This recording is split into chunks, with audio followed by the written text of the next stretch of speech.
wildlife is concerning a rhino. A rhino? Right? Yeah, rhino. Okay. I used to live in Kenya when I was about 5 or 6 years old. Okay. And we were in this wildlife park in a grey Morris Minor. This rhino started chasing us. There's me and my sister in the back seat. Right. It was like something out of Jurassic Park. Yeah. We were turning around saying, "Believe it, Dad. Just put your foot down, Dad. We're in a field. Put your foot down." This rhino was chasing us. One from Mark here in Derby. Went on holiday for our first romantic holiday to Tunisia years ago. Decided to take my girl into a petting zoo. I got a bag of food to feed the animals. A giant goat then went for me, putting its front legs over my shoulders and proceeding to headbutt me over a fence into one of the pens, covering me in the food and making my nose bleed.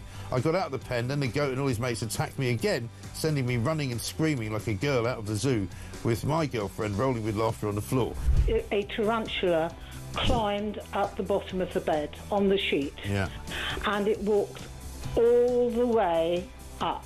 It's eyeball to eyeball. Wow. And I thought to myself, what am I going to do when it climbs over my face? But then a miracle happened. It raised its 2 front legs and waved them around. And then it turned around and walked down the side of the sheet. Boris Johnson been attacked by an ostrich. The former PM was enjoying a safari trip with his family when the bird leaned into his car and went oi oi and pecked his hand. In footage shared online, he quickly jerked from the ostrich.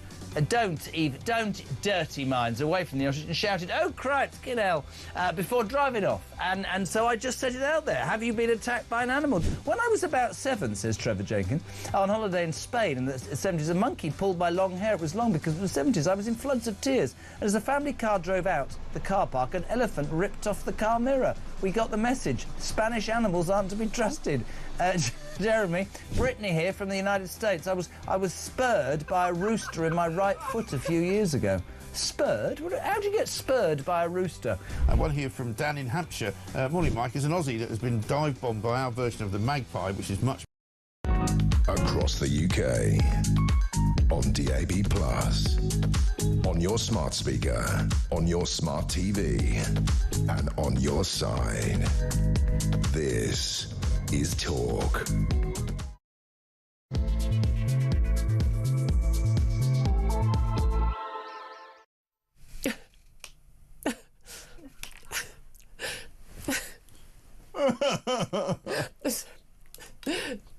I don't know about you, I'm dealing with some personal matters, and I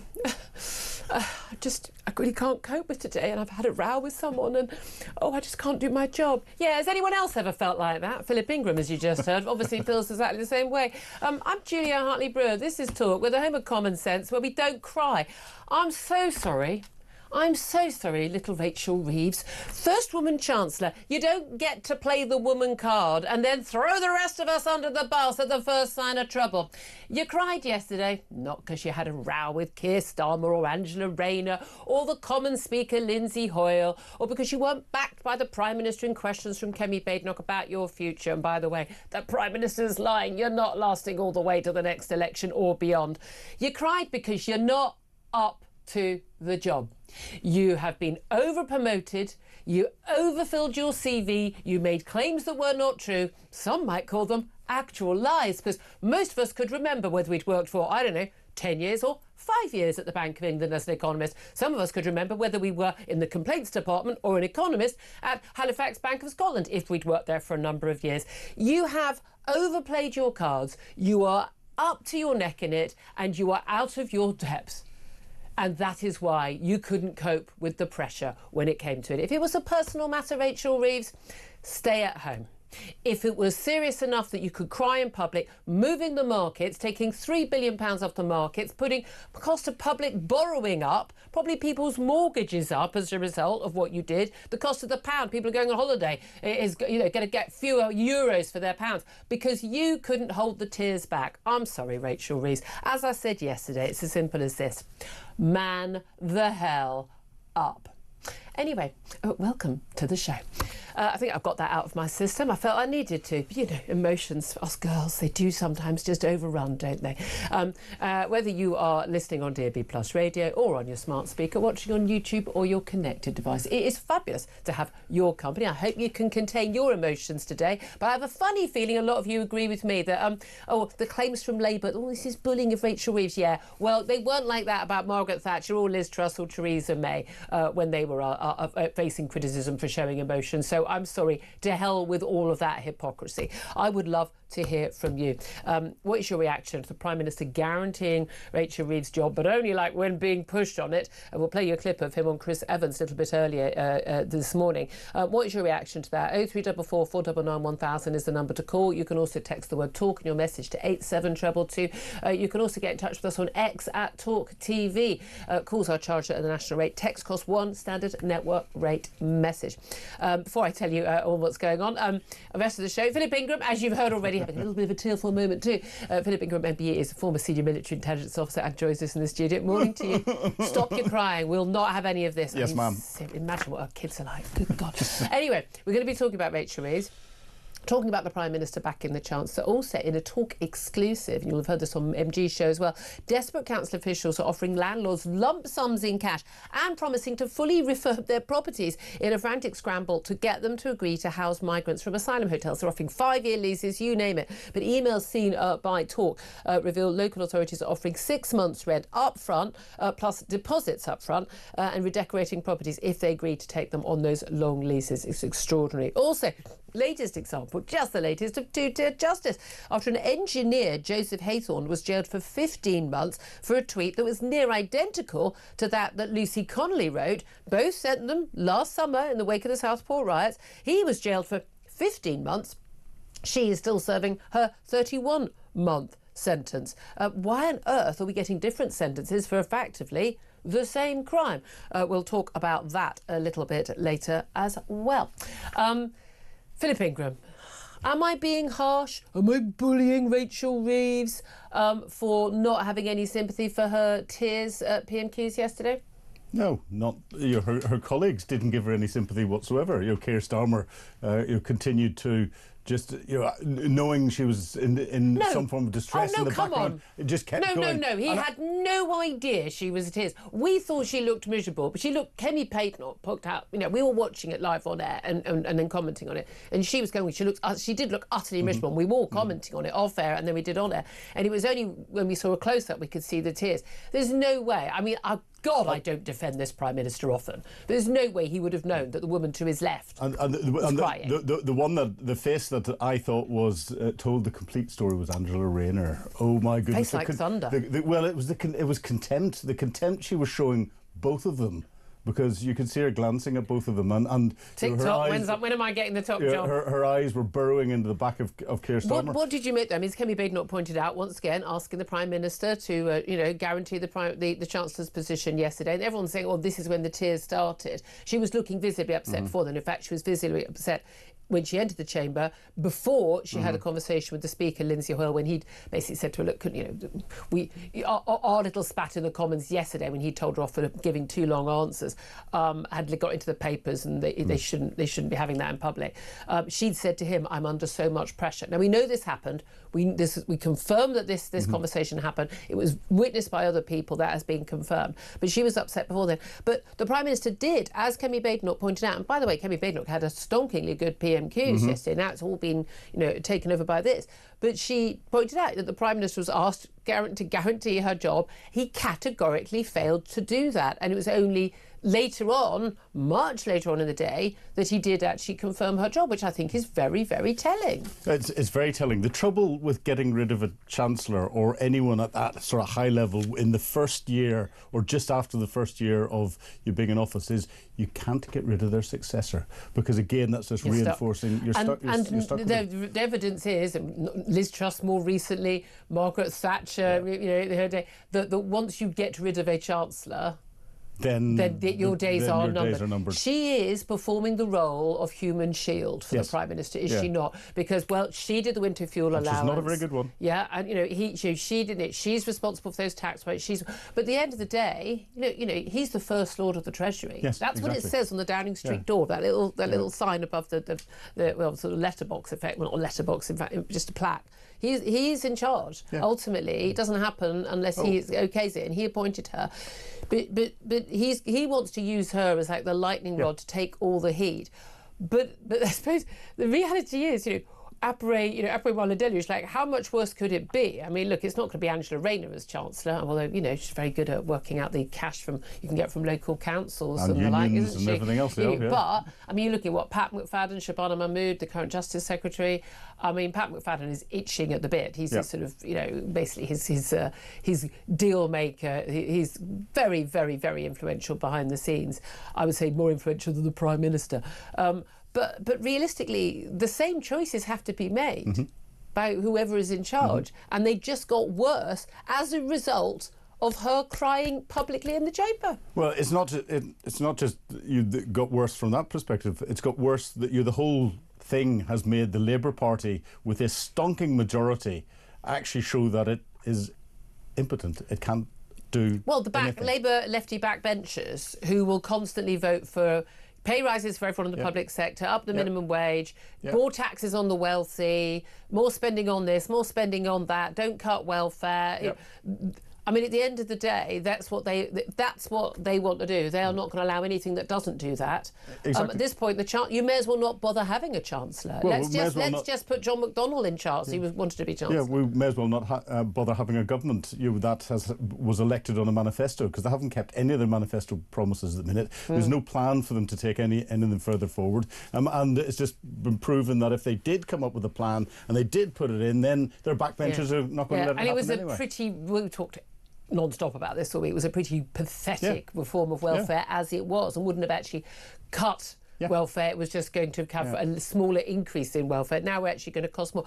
Let's have a little watch and listen of an interview that Keir Starmer did this morning with my colleague Chris Evans, just down the studio at Virgin Radio. Sadly, I wasn't in the office in time to sort of nab him and drag him into the studio with Mike Graham. But I mean, as much as I love and admire my lovely colleague Chris Evans, I'm thinking perhaps Keir Starmer preferred to get questions from the children who sent their messages in, rather than some big boy questions from Mike Graham or myself. Just throwing that out there, Prime Minister, you are for it.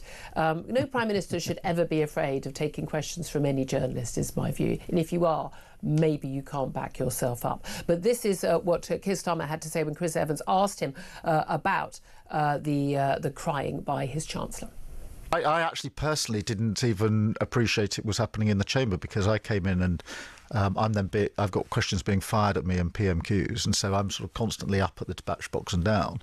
But I think we just need to be clear.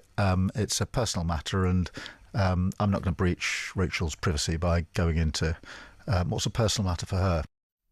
Personal matter for the Chancellor. That's what we're being told it is, a personal matter for the Chancellor. But again, the story has changed 2 or 3 times, so we shall see. I want to hear from you. 03444 499 1000 is the number to call. Shall we talk about what the Prime Minister had hoped to talk about today, Philip Ingram? And that is West Street and the Health Secretary pledging this new NHS plan. This is a 6-day neighbourhood NHS. Now, I have no idea what it means either. They planned originally to make the NHS a 7-day-a-week service. Of course, it is for A&E, but, you're not going to be able to get a scan or a blood test unless it's an absolute emergency on a Saturday or Sunday, or indeed past it at 4:30 or something at my local hospital. But pledging to build a 6-day neighbourhood health service to reform the NHS. It's part of the 10-year health plan. Promises to be one of the most seismic shifts in care in the history of the health service, moving a lot of services from hospitals to local clinics. Every part of the country will have to offer access to care 6 days a week, 12 hours a day, one-stop centres providing tests and treatments for most diseases, and hospitals reserved for specialist care. Means basically focusing on getting more GPs, like dentists and like, all tied into the NHS, rather than so much focus on consultants, which, people are often waiting months to see. It sounds absolutely great. Will it happen? Will it make any difference? Yeah, not so much. Yeah, well, it's back to the good old cottage hospitals that, surprise, surprise, worked in communities, brought communities together, and got people healthy again and then back into work. But if I recollect, back when the Labour government was in beforehand, they tried something similar to bring local diagnostic centres and GP-run local care centres and all the rest of it, and it proved hugely too expensive, significantly more expensive than the big central hospitals. So then changed the plan. But also one of the reasons why at one point they were closing down lots of cottage hospitals was because your chances of survival, if you went to a big teaching central city hospital, you had better chance of surviving than you did if you had a heart attack or anything like that than if you did go to a local place. But again, most people find issues trying to get a GP appointment. People turn up at A&E, and there's kind of no choice between the two. But also the idea that people only get sick Monday to Friday. Again, it's like a restaurant saying we only work Monday to Friday, but we don't work Saturday and Sundays. I'm sorry, okay, you might take a Monday off, know, but that doesn't fly. It just doesn't work anymore, and people won't put up with it anymore. And again, especially when you no longer have the GP call-outs. When I was younger, my mum was constantly on call at a weekend and taking call-outs to people, at 3 a.m. But my local A&E, you go in there, you book in, unless you're brought in as an emergency. You're then triaged by a nurse. You're then triaged properly by a paramedic. The nurse just a quick word with you. Paramedic then decides whether you go to see a more qualified nurse or you go to see a GP. They've got a GP in there, or you go into the proper A&E for... Hundreds of people see you before anyone treats you. Well, at each time they're assessing where you fit in the priority list. And then, if you are a higher priority, you get seen very quickly. They're not allowed to send people. One of the key things, I think, especially with ambulances and indeed in A&E, they should be able to say, no, go home.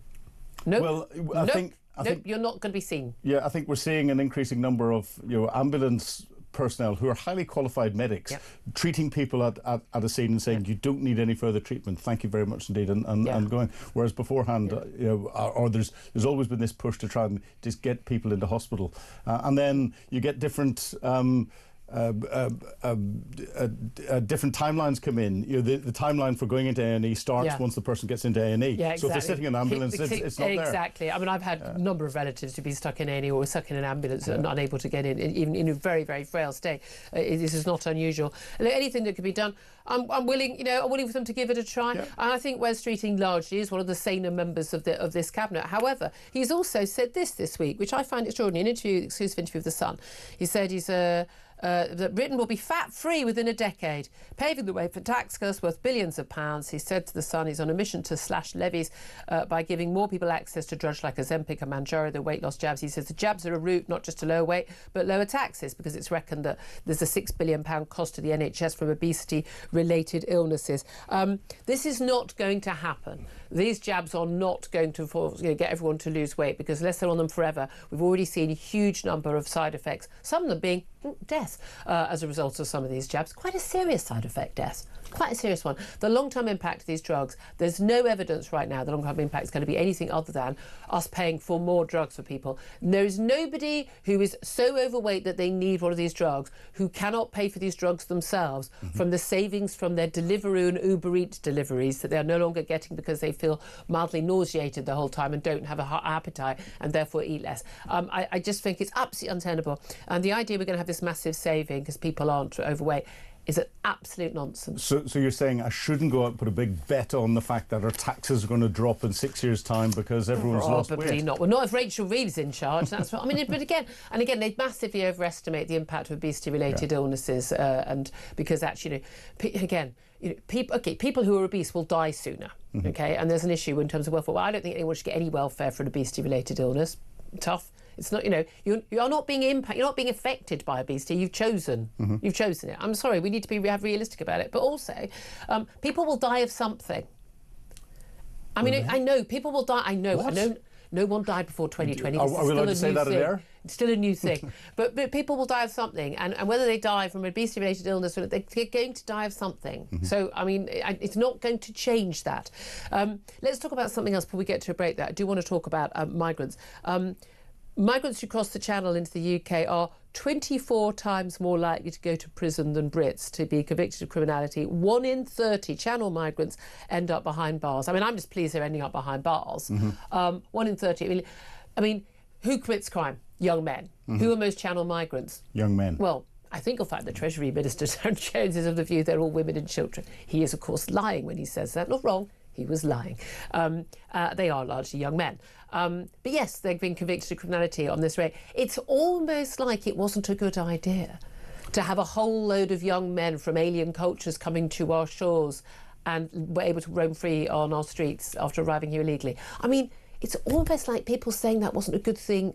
A right? Yeah, well, it's almost like saying we should have some form of deterrent and we take them out of this country and put them somewhere else, so they're someone else's problem. Almost like that. I mean, by the way, this ties in with the Talk exclusive. We've seen an email of a local council offering landlords cash and a full refurb to home migrants. Basically, we'll give you, 6 months up front. We'll give you a deposit up front. We'll refurb your home. We'll guarantee all the utilities, anything, any damage, blah, blah. We'll pay for everything. All you've got to do is guarantee us a 5-year lease for your home. And that's what they're having to offer to get the migrants in. I'm surprised the landlords aren't leaping at this, but this is what ordinary people are up against. How can you find a rented home when this is what the councils are willing to offer for migrants, when you've got people you've got mums with young children stuck in B&Bs because they haven't got a home, and yet this is being offered to channel migrants. I mean, it's immoral, it's obscene.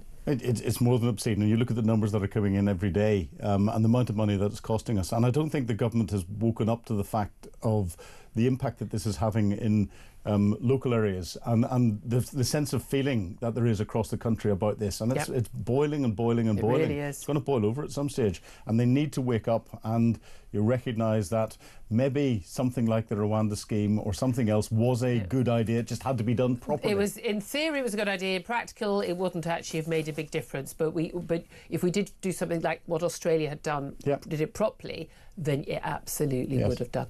Look, so much more to talk about. I want to talk about P. Diddy, Sean Combs' trial, that verdict, the not guilty and the guilty. Lots more to come, two-tiered justice and the like. That's all coming up. First up, they will take a quick break. And then we're going to get to your many calls coming in. 0344 499 1000. What's your reaction to the Prime Minister now guaranteeing Rachel Reeves in her job after she sent markets tumbling by crying during PMQs? Do you have any sympathy for her? Am I being harsh? Am I bullying her? Or does she need to man the hell up? This is Talk.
They promised stability. They said the grown-ups are back in charge.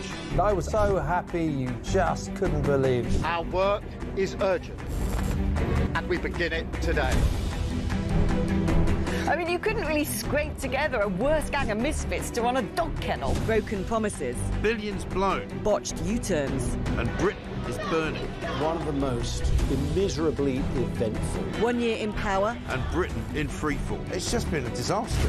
1 year of chaos. Friday, 4th of July. Across the UK. On DAB+. On your smart speaker. On your smart TV. And on your side. This is Talk. This is Talk. I'm a Common Sense. 10:25 is almost the time. I'm Julia Hartley-Brewer. Philip Ingram's still with me. Let's get some of your messages coming in thick and fast about Rachel Reeves. How much sympathy do you have for her? What do you make of Keir Starmer guaranteeing her job after her tearful scenes in PMQs? Let's get your texts and tweets. Adrian says, if she's the best Labour have for the job, then this country is screwed. Jerry says, she's a highly paid person. She took the job with an overly inflated CV. Exactly.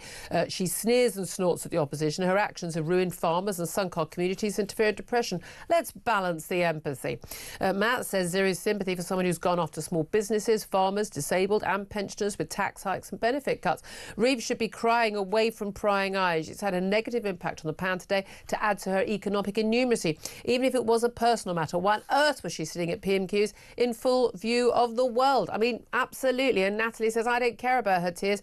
Pensioners went cold last winter and farmers are killing themselves because of her tax. She didn't cry for them, so I'm not bothered about her. She needs to grow a pair and do the job that she gets paid extortionate amounts and freebies for, or she needs to get out. Yeah. There's much sympathy coming in on the messages as you're getting from me, Rachel. Let's go to Michael, who's on the line from Birmingham. Good morning to you, Michael. What do you want to say? Hi, Mike. Sorry. Sorry. I've had my sex change. I was trying to keep that quiet, Michael. Yeah, apologies for that. I'm a bit devastated this morning about Jota, the football player. I'm not a Liverpool fan, but that's terrible news. Diogo Jota, 28 years old, just got married, died in a car crash. Shocking. Absolutely horrific. Yeah. But going back to Reeves, I've got some experience in this. I was on a Teams call 4 years ago, and during a break, I got a phone call to say my wife, who was aged 35, had dropped dead. Oh my gosh. I handled myself better than Rachel Reeves. I just, ended the call in a dignified way. That was a terrible optic yesterday. and when you compare it, no doubt I'll be a misogynistic, toxic male, but when you compare it to what you get across the water with Levitt, Nancy Mace, Marjorie Taylor Greene, and on the Democrat side, AOC, Jasmine Crockett, who are women who front up. If you're going to behave like she did yesterday, personal matters, business matters, she looked like a little girl who'd had a McDonald's Happy Meal taken off her, and it was a terrible optic. It really was. But what annoys me is they all. I mean, there are a number of things about the playing the woman card that really bother me. Is that they did, but A, she was happy to play it. B, the Keir Starmer and everyone else. Oh, and all the media. Oh, she's the first woman chancellor. Like, we've had 3 or 4. I've lost track of how many women prime ministers we've had. Get the hell over it, guys. I mean, it's really not a big deal. Oh, women can add up too. Oh, really? I'm so excited. I mean, it's pathetic. So she's played that card. At the same time, you've got a party who doesn't know whether a woman is a biological woman or a man who identifies as a woman. So I don't know why any male couldn't have been made a chancellor and been the first woman chancellor if he said he was a woman. That's what they believed until April, the Supreme Court decision. But they can't have it both ways. They can't say, oh, isn't it special she's a woman, and then say, oh, but she doesn't get held to the same standard as men. Yeah, and by the way, another thing she probably didn't shed many tears about is Lucy Connolly. So let's not get any sympathy for her at all. Yeah. If that's the best front she can put on, she frankly shouldn't be in that job, and I don't care how that makes me sound. No, absolutely, Michael. And again, I'm sure everyone listening as well, very, very sorry for your awful loss of your wife. Thank you very much for sharing that with us. Herbie is on the line. He's in Harrow. Hello, Herbie. Yes, good morning, Julie. How are you this morning? I'm very well indeed. Not tearful at all. Yes. Right. I think that if she had a personal issue, she should have stayed away and, say, made some excuse. But I think the biggest problem is the job is far greater, far bigger than her, and it's far more serious than she can actually handle or to cope with. It's too big. It's too much for her. Yeah. It is. Definitely. It's far too greater. It's a far bigger problem than she's envisaged, and I don't think she's capable of handling it. Not at all. It is interesting, isn't it, how some people kind of grow into a role and then the mantle of greatness is put upon them. they kind of grow into it, and some people are just sort of cowed by it and weighed down by it. And I never understood why anyone thought she was credible, but she was the sort of the great white hope. Labour Party, oh look, we've got this chancellor, you know, Bank of England economist and all of that. I mean, she never had the gravitas of Gordon Brown. I mean, you know, he made a hell of a lot of mistakes. I disagree with a lot of the things he did, but at least he had some gravitas, and you know, didn't burst into tears in the chamber. I mean, this is a man, by the way, who lost a baby, for God's sake. Didn't see him crying in the chamber. I mean, that's the thing. It's just embarrassing, isn't it? Oh, Julia, the problem is that if you're not up to the job, just admit it. People will respect you far more to know I can't cope with it. It's really dragging me down. Then we can accept that, and so get on, because the country's far bigger and far more important than she is. And we've got to realise that, you know, the problems that this type of issue relates to, as you say, the stock market, the money market, mortgage, is far greater than her. And she's got to admit, if she admits that, people respect her for it. Yeah, at this time in my life, I'm not up to this job. But we know she's not up to the job because her CV was a whole phalanx of lies. And again, if you can't handle the heat, get out of the number 11 kitchen. Ferby, thank you very much. I'd love to know, is there anybody listening who has sympathy, who thinks we're being horribly bullying and nasty? If you've got any sympathy for Rachel Reeves, I would love you to call in, and I'd love to hear your thoughts on that. Philip Ingram, you've got, you and I, just got zero, zilch, de nada sympathy here. Well, and it's not just for her, it's for the government at the minute. You've got two-tiers Reeves and two-tier Keir are just not up to the jobs that they're doing, and that's been proven. They can't get one of their flagship bills through Parliament with the majority that they've got. They've had to do so many U-turns, and it's, you know, a lot of it's down to Reeves' ideas that Starmer has said, that's a good idea, let's put that out there. Because he's her boss. They're just not very good at it. No, they're not. And again, we are in a state as a country, and we're facing a world out there where we need people who are seriously good at what they do. We need a statesman, we need a leader, we need someone who absolutely understands how to drive the economy. And there's nothing, not a single thing that Rachel Reeves has ever said or done before office or since she's been in office that suggests she has any grasp whatsoever of what to do. She's got to go. She's got to go. The trouble is, she is a very useful human shield for the Prime Minister, isn't she? Because we're criticising him. He's not getting the criticism. Well, I'm going to talk about this with someone who's been watching politics for many, many years, the former political editor of The Sun, Trevor Kavanagh. He's up next. Stay tuned. This is Talk.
Across the UK, on on DAB+, on your smart speaker, on your smart TV, and on your side. This is Talk.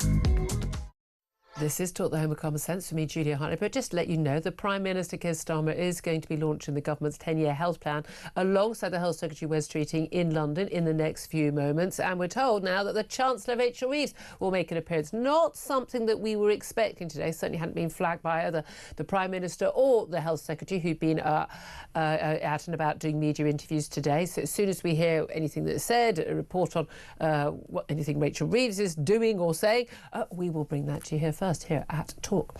Right now, though, let's turn our attention to Trevor Kavanagh, the former political editor of The Sun, who joins us now to talk about the implications of, well, a whole first year in office for the Prime Minister, and that all being completely blown apart by chaos with welfare reform bill earlier in this week, and then Rachel Reeves' tears at PMQs yesterday. Very good morning to you.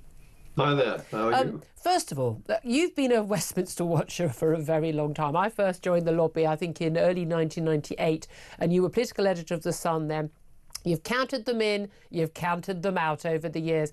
You were there, we know, when Gordon Brown and his wife Sarah lost their premature baby girl after just 10 days, when David Cameron lost his severely disabled son as well, when we've seen Margaret Thatcher crying in the car as she left office, Theresa May crying as she departed. We've seen it all before. But, I mean, is this then... is this out of the ordinary to see a Chancellor, Rachel Reeves, crying, or and is this as significant as the front pages suggest it is? Oh, absolutely. I mean, you say that I've counted them in and counted them out. This one I'm counting out. It's a matter of time. She's a goner. She's a dead woman walking.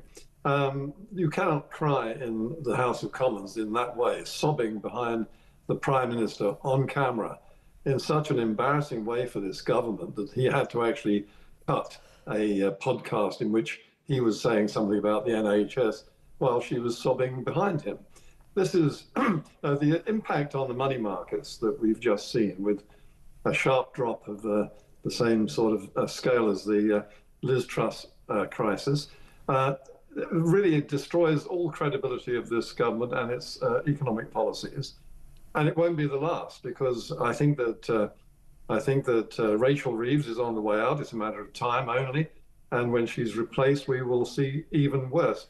I mean, what we really have to grapple with here is the fact that the successors to Reeves, and I think eventually Keir Starmer, could be worse. That's the thing. I mean, certainly, Angela Rayner is definitely on manoeuvres, and we know that some of the more sort of, I think you and I would regard as saner, more sensible members of the cabinet, like Wes Streeting, the Health Secretary, frankly, if you look at the polling of Labour Party members, doesn't stand a chance. But we may be sort of getting ahead of ourselves, because there is an argument that, Keir Starmer may think that Rachel Reeves is a liability, but she's a very useful lightning rod. All the criticism is going to her as opposed to him. That is true, but it's temporary, because that cannot endure. The markets are the ones that rule this country in the end. He can make all the messes that he likes in the course of his first year in government, and to be fair to him, he's done a hell of a lot of that. But it can't last forever. Starmer is basically the hostage now of Angela Rayner and the left of the party. Yeah. He cannot stand up against the Labour MPs when it comes to the pay demands of the doctors, which are looming, and the public sector workers generally. All of these will be waved through. They will be catastrophic, and those money markets will be watching. Yep. And I think we have seen just the first of a big drop in the the rise in the yield on gilts, which is in fact government debt. And it basically means that we're already paying more than 100 grand a year. 100 grand, what am I saying? 100 million pounds a year. 100 billion, I can't even get... 100 billion. The numbers are so crazy, my head won't let me... 100 billion pounds a year just in the interest on the debt. It's like having a mortgage with 100 billion quid, but it's only an interest only. You're not actually paying back the actual cost of the loan. And that's what we're paying. And that's going to go up as a result of her having a little tearful session and having a personal matter. That is untenable. Even if she survives, her budget in the autumn will put pressure on those markets again, but she is not going to survive. You don't think she even survives to the autumn? there's no way that a government can continue with a Chancellor who is blubbing in the House of Commons and comes up with spurious answers to questions about this, saying it's a personal matter. Now, it would have to be a personal matter on the scale of something catastrophic involving a family, children or something of that sort, to provoke that sort of response. And they're not saying anything like that. This is entirely due to Keir Starmer, who has all the sensitivity of a rhinoceros. I mean, Starmer is emotionally constipated. Yeah. He's supposed to be a silver-tongued KC, an Oxford-educated man who should be able to think on his feet. And yet he has all the verbal dexterity of a GCSE failure. These are important skills for a Prime Minister. And He's he has kind of emotionally on the spectrum, isn't he? He just is so wooden, and he can appear normal at times. You know, I've met him in social situations, won't ever be interviewed by me, shocker. But he's almost like he's sort of acting like how normal people would act, rather than actually having normal reactions. I've got some sympathy for him today. People saying, the Prime Minister carried on as his Chancellor blood behind him. He had no idea. He was doing his job, and you wouldn't expect your number two to be doing that. But do you genuinely think that she won't last till the autumn? Because is it like that her credibility is sunk? Because I never understood why people thought she had credibility even before we found out that her CV was just a whole bunch of lies. I thought she's never said or done anything that to me gave me faith that this was a woman who was on top of her brief and would make a good Chancellor. I never got it. People played along with this madness. Once her CV lies, and the odd lies, were exposed, she should have been out on her ear, shouldn't she? Well, I think so. But the tragedy is, Julia, that she is the best of a bad bunch when it comes to the economy. Wow. Wow. Yes, I mean, she does have the wish to stabilise the economy. She simply bungled the whole thing because she's incompetent, as indeed the entire government is incompetent. But her intentions are in the right place. It's just that she didn't know how to put it into operation in a party which will not wear the measures that need to be taken to save the economy. And the thing about Starmer, he likes to say that he's very happy to be ruthless. But the real word that he's looking for is unscrupulous. Yeah. This is a man who is totally unscrupulous. He doesn't have any regard for anybody but himself and his ambition. And that's all he does have, is ambition. He has no plan, no theory. Yep. How on earth did, after 14 years in opposition, did they end up with a welfare reform bill that he hadn't even read? No, exactly. I mean, I was saying on the show yesterday, he's literally just an empty suit, and he didn't even buy the suit himself. He's got no plan, no ideology, no moral mission. And this is the problem. But a lot of people say, well, they don't mind that because, he'll be a good, quiet, competent manager after the chaos of the Tories. He's not even a competent manager. He hasn't even got those skills. That is the bit that I think people are flabbergasted by. We're approaching, tomorrow, Friday, is the anniversary of that election victory. Saturday is the anniversary of him becoming Prime Minister, returning to Downing Street, ending the chaos, massive majority. Now, you and I will remember very vividly that, a new dawn has broken, has it not, when Tony Blair took office in 97. And, a year after he took office, the economy was in a lot of a better state. He had much more of a united party. He had a Chancellor, whether you agree or disagree with what he did, you had some bottom to him and some intellectual credibility in a way that Rachel Reeves doesn't. But Tony Blair was riding high in terms of net approval ratings a year into his premiership. Keir Starmer is, the worst rated Prime Minister since records began with these sorts of ratings. What do you put that down to? And is there any way that he can save his premiership? I think not. And the reason is because I think that the words that were used when he won that election will sound very bitter, I think, and taste bitter in his mouth, which is, now it's the turn of the grown-ups. And they are not grown-up. They're children, really, in terms of political acumen, and they're student politics. Yeah. And there isn't one amongst them. Wes Streeting might emerge as a guy who might, in the heyday of Blair and Thatcher and other governments, have emerged as a cabinet minister or a junior minister, but Prime Minister, I don't know. But the awful thing, Julia, is that it isn't just that we've got this government in trouble. It's what's going to happen over the next 4 years. Yeah. We will see a different Chancellor of the Exchequer, and they will all be at war with the party unless they are of the left. We will see a different Prime Minister almost inevitably at some point in the next 4 years. And who are the candidates? Angela Rayner and Ed Miliband. I mean, this is a horror story. No, wait a minute. I will start crying, Trevor, for the love of God. I mean, he almost did it in 2015. This is the terrifying. If you see Philip Ingram's face right now, that is an absolute picture. I'm going to have to, in shock now, leave it on that note. Trevor Kavanagh, thank you very, very much. He's counted them in, he's counted them out. Former political editor of The Sun. He knows a lot of these people. Seen them up close over the years. Philip Ingram. I mean, there is an argument, isn't there? Be careful what you wish for. Well, exactly, and we did tell lots of people before the last election that whoever comes in next could be worse than the people that are in now, and I think we're coming up with a one-year report card, and that's going to be proven. I think the view of a lot of people who either didn't vote Tory or voted Reform to get Tories out was the Tories were so bad it didn't matter. They couldn't. The view was they couldn't. They deserved to be punished, and they couldn't be. The next lot couldn't be as bad as the Tories. Or if they were worse, well, so what? Everyone's going to have a little dose of Labour to realise their error of their ways, whether it's the Tories or anyone else. My view is genuinely, I can sum it up in this: I knew they would be bad. I had no idea they would be this bad.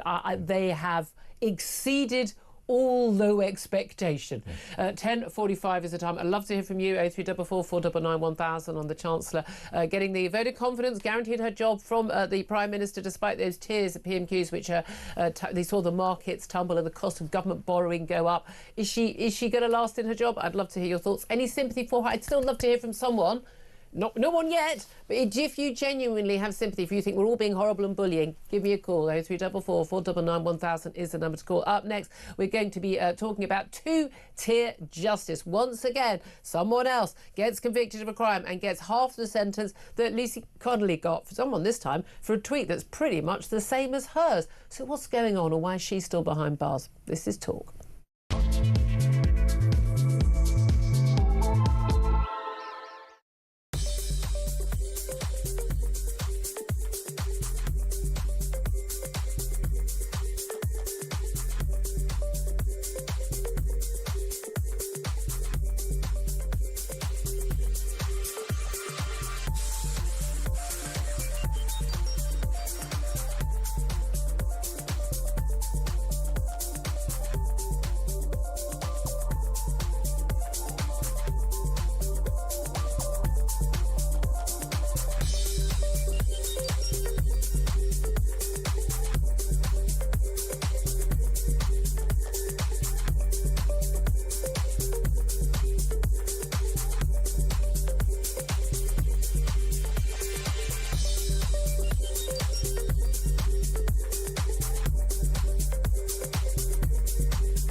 They promised stability. They said the grown-ups are back in charge.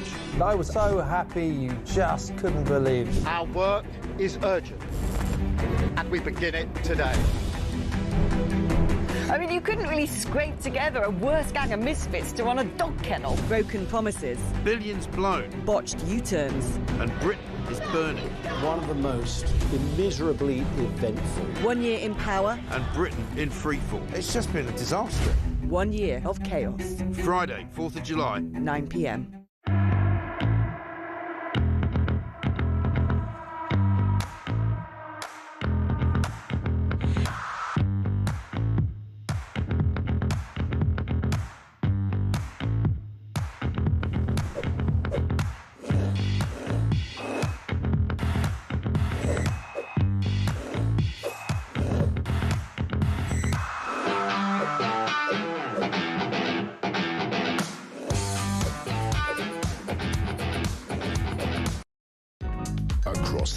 day on DAB+, on your smart speaker, on your smart TV, and on your side.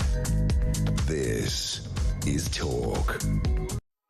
Good morning, welcome back to the show. Just to let you know that the Prime Minister, the Health Secretary, West Streeting, and Chancellor Rachel Reeves, still the Chancellor, have been appearing right now in London at a launch for their new 10-year health plan. And very soon after West Streeting took to the podium, we've had a beaming Rachel Reeves. I mean, huge big smiles, I have to say. Plastered on the makeup. I mean, genuinely, she wears more makeup than I'm wearing right now. Plastered it on, and big smiles. Everything's fine, sort of attitude. She has said it was great to be here today, and we will now be the government that saved the health service. We're spending money on taxpayers' priorities. That's what she's had to say. Everything is fine. Nothing to see here is the message, which is weird because there was this personal matter that made her cry in PMQs yesterday. It's obviously been resolved now. Not that serious then. Appears a personal matter, Philip Ingram, but there we are. Yeah. We'll keep you posted. I say we'll bring you some of those words so we can get the clip up as well.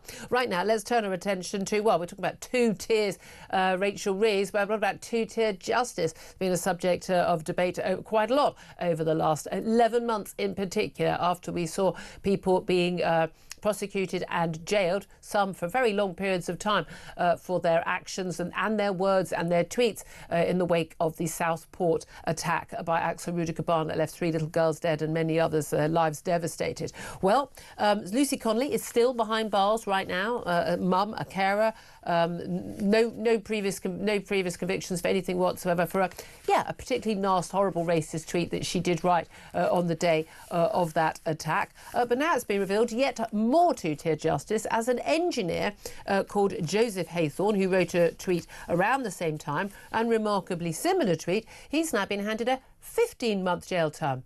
Less than half of the term that she got for near identical words. Well, let's talk about this with Vanessa Frake. She's a former prison governor and also of The Governor, My Life Inside Britain's Most Notorious Prisons. A very good morning to you.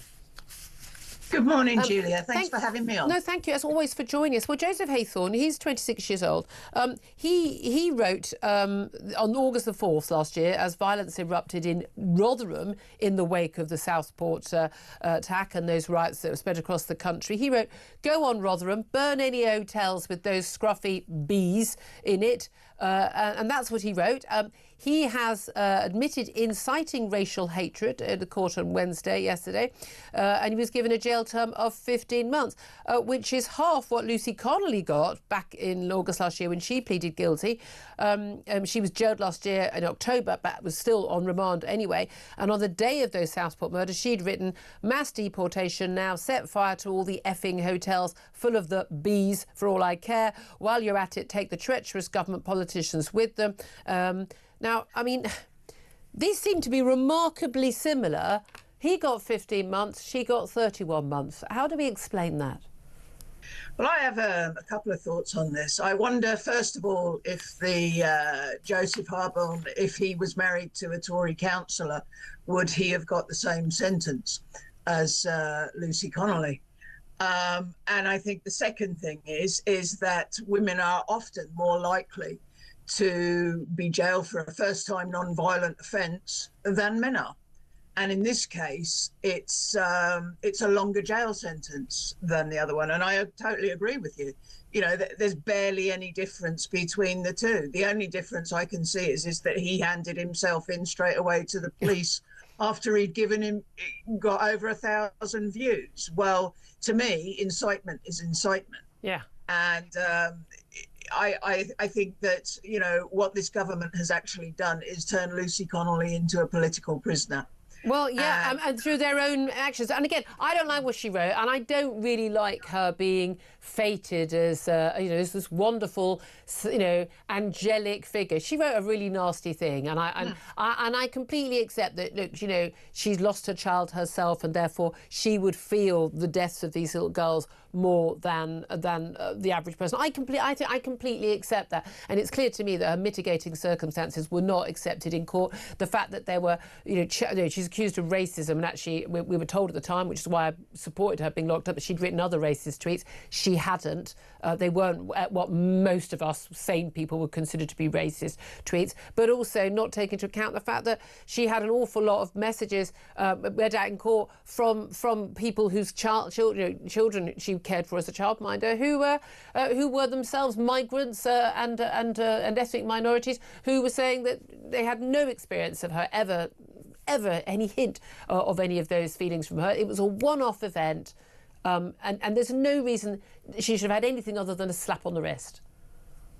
Yeah, I absolutely agree with what you said.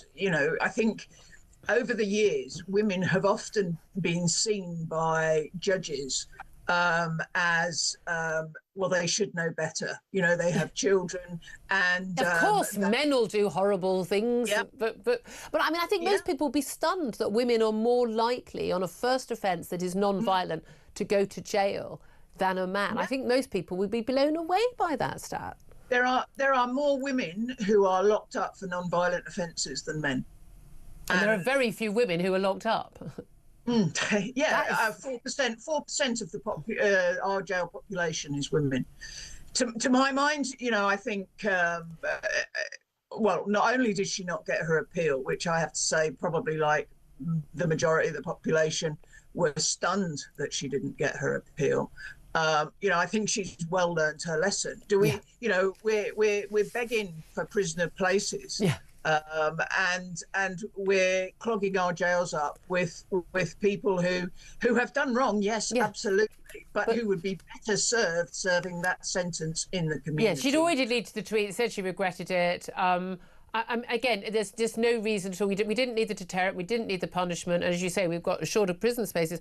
I mean, it's also interesting. I mean, Chris Philp, the Shadow Home Secretary, who's taken this cause on, he said there are a lot of inconsistencies in sentencing. He points out also a rapist, and we discussed it on the show, I remember at the time, recently received a 28-month sentence, and the Attorney General, Lord Hermer, refused to allow that sentence to be reviewed. And he said it cannot be right that Lucy Connolly got a longer sentence for a tweet than someone convicted of rape. Richard Tice for Reform has said another ludicrous sentence. And the reality is, people who are, committing violent offences, people who are committing, numerous offences, quiz offences like, 100 shoplifting offences, are getting shorter sentences than someone who wrote something. That cannot be how we do justice in this country. No, but our justice system and the judges that are within that system look at women in a different light, and that is plain to see. They are part of the male patriarchy, which whether I'm not being sexist or not, but they are.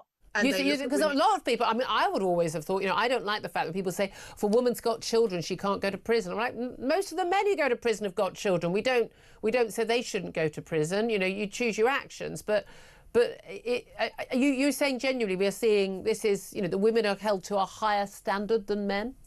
Yes, absolutely. And I've seen this over the last, 35 years of being in the prison service quite often. Look, there are women who should be jailed without a doubt. Your Rose West, your Joanne Dennehy's, violent women that need to be jailed. Lucy Letby. Lucy Letby, yeah, absolutely. I think that over the years, judges have looked at women without doubt as their daughters, their girlfriends, their partners, their wives, or whatever, and looked and thought, women should know better. Boys will be boys, but women should. Isn't that interesting? Can I ask you, as a woman who has been in a very tough job as a prison governor, what did you make of Rachel Reeves crying at PMQs yesterday? We told that it was a personal issue, she's under a lot of pressure. What did you make of that and the loss of authority that she has suffered? Would you ever have done that in your job as a prison governor? Never. Why not? Never. If I'd have had some sort of personal crisis, I wouldn't have gone to work. I would have stayed at home and dealt with it.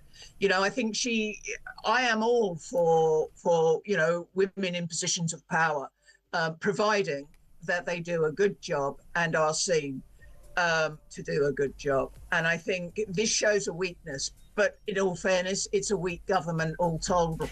So, not to be unexpected. Vanessa Frake, fascinating to talk to you, former prison governor, on that. Philip Ingram, just a brief response to that. Well, yeah, Rachel Reeves has let women down, full stop. But that's the awful thing. If you play the card that I'm representing women, isn't it great? Then, yeah, you do. It's embarrassing. Yeah. It's embarrassing. It really, really is. Well, she's on stage in the last few moments in East London with the Prime Minister and the Health Secretary, all beams, makeup plastered all over. She doesn't normally do that. Smiling and saying everything's absolutely fine. Will the markets be reassured? Well, we'll find out very, very soon. We'll take a quick break. Don't forget to get your calls in as well. This is Talk. We are the home of common sense.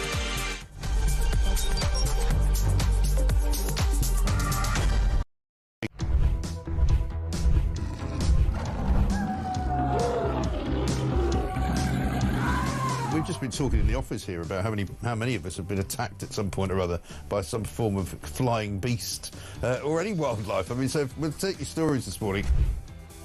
Hello, this story is concerning wildlife. It's concerning a rhino. A rhino? Blimey. Right? Yeah, okay. rhino. I used to live in Kenya when I was about 5 or 6 years old. Okay.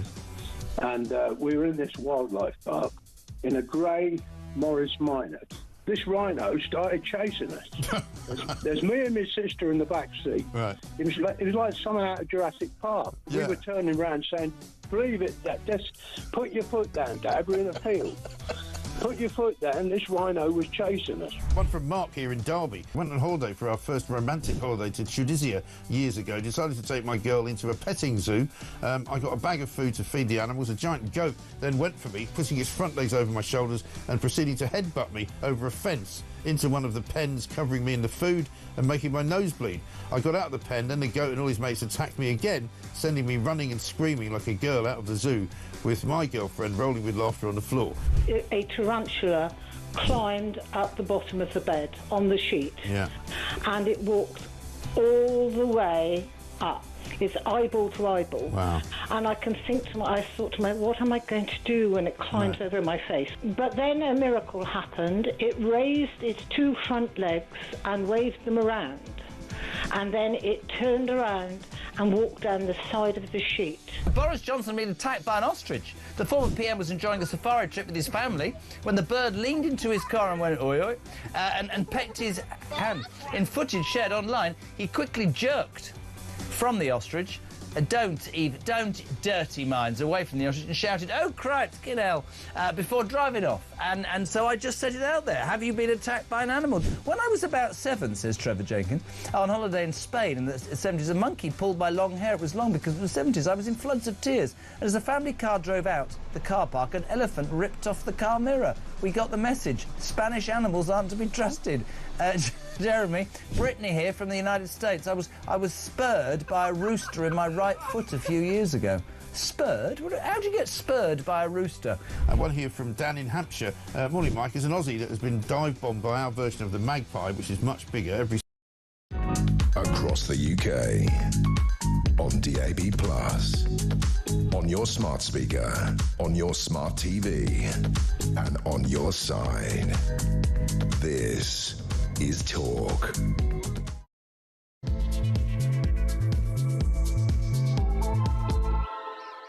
A very good morning. Welcome back to the show. We are fast approaching 3 minutes past 11 o'clock. This is Talk, the home of common sense, with me, Julia Hartley-Brewer. And whether you're listening on DAB+ radio or on your smart speaker, watching on YouTube or your connected device, it's fabulous to have your company. Don't forget, by the way, you can check out anything you've missed on the show since it started or anything in the last week to go onto our YouTube page. Not just got the Talk YouTube page, we've also got my own YouTube page called, cunningly, The Julia Hartley-Brewer Show. You hit subscribe and you will never miss a thing. Well, coming up in this hour, Chancellor Rachel Reeves sent markets tumbling yesterday, triggering a £3 billion market sell-off after cameras captured her tearful breakdown during PMQs. The tears came as Keir Starmer ducked questions about whether or not she was safe in her job.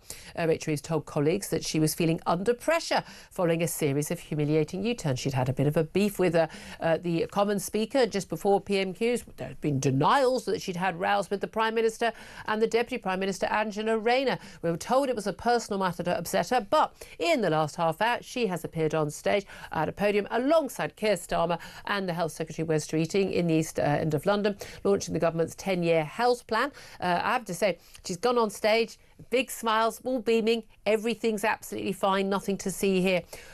With, as any woman can tell you, the amount of makeup that would tell you that someone has been crying all night, I'm sorry, absolutely plastered in heavy, heavy, heavy dark makeup, big blusher.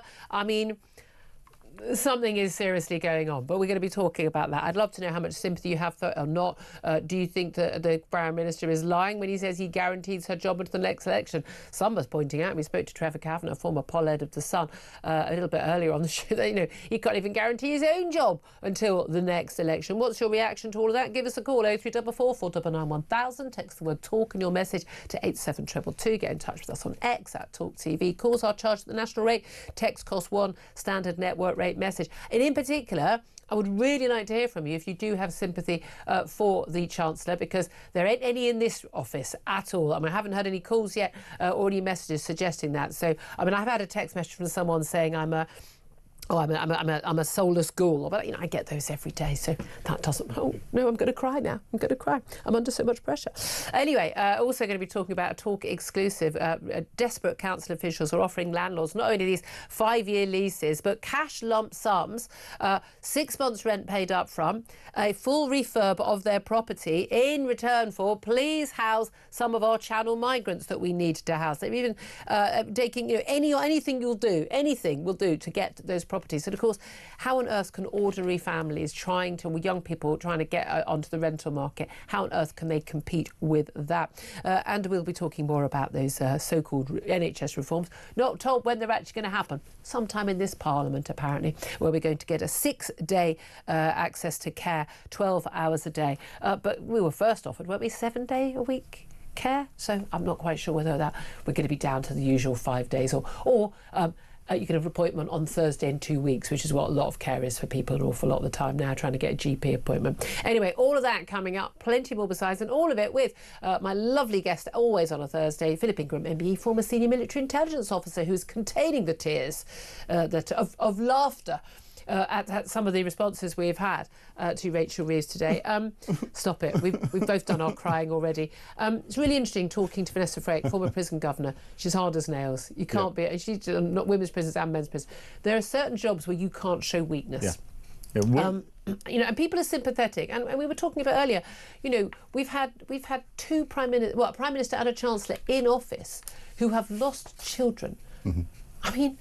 I mean, the worst thing that could happen to I don't know a single parent who wouldn't happily give their life for their child to survive. Gordon Brown and his wife, when he was Chancellor, losing their premature baby at 10 days old, heartbreaking. The Prime Minister, when he was Prime Minister, David Cameron, losing his highly disabled son, Ivan.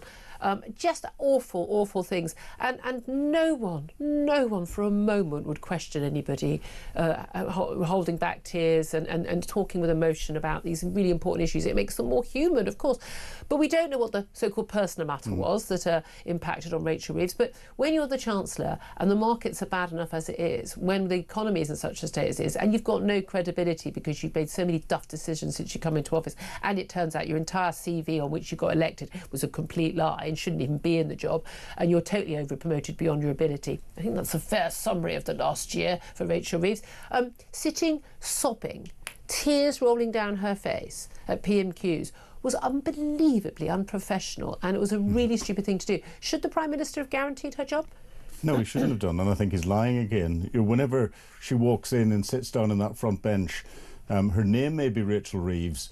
Yes, she's a human being, but actually it's the appointment that's sitting there, and the world is watching and the world is reacting. And not only did her £5 billion bill, that she was supposed to save £5 billion, not get through, so she saved nothing. It's cost her money, as Kemi Badenoch said. Cost us money. Hasn't got any. It's our money. Cost us money. But then the stock markets were, most people's pensions are invested in. They've just lost another £3 billion. So that's £8 billion. If going on a holiday, the cost of the pound is going to, the cost of getting your euros or your dollars is going to go up as well. I mean, government borrowing's gone up. Again, it's unprofessional. The thing that really gets my goat, you need to be sympathetic. the Labour Bill inevitably accusing Kemi Badenoch of pointing out how miserable she looked. I don't think she had seen the tears at that point. It was just she was just slumped, looking miserable. And we commented on it when we were watching PMQs live on the show yesterday. But, I mean, and then people are saying this is bullying. Well, I don't remember them worrying about people laughing at Margaret Thatcher crying when she left office. I don't remember them worrying about, Liz Truss and how she was berated and mocked. I don't remember them worrying about Theresa May crying. I have to say, Theresa May crying when she left that podium. At least she managed to get through her speech. But she was the worst Prime Minister. I mean, in terms of what she did, it's pretty worse than Keir Starmer's going to be, to be fair. But, I mean, I'm an equal opportunities critic. You want to take that job on, you need to be able to fill your boots in that job. You need to be able to fill those boots and do the job. And if you can't do the job, don't do it. The silent bully sitting there was Angela Rayner. The look in her face, and the way she was. You could feel the atmosphere coming from her, and it was just complete and utter contempt. And Rachel Reeves will have felt that. I'm surprised. Do you think Angela Rayner had seen the state that Rachel Reeves was in? Because Keir Starmer, and let's play a little clip, because this was Keir Starmer talking to Chris Evans on Virgin Radio just down the office a little bit earlier. Didn't come on the show with Mike Graham, didn't come on my show. I don't know why. He wants to take questions from children messaging Virgin Radio as opposed to questions from the big kids, MG and JHB, but that's up to the Prime Minister. But he was asked about this by Chris Evans, and this is what the Prime Minister had to say. I actually personally didn't even appreciate it was happening in the chamber, because I came in and I've got questions being fired at me and PMQs, and so I'm sort of constantly up at the dispatch box and down. But I think we just need to be clear. It's a personal matter, and I'm not going to breach Rachel's privacy by going into what's a personal matter for her.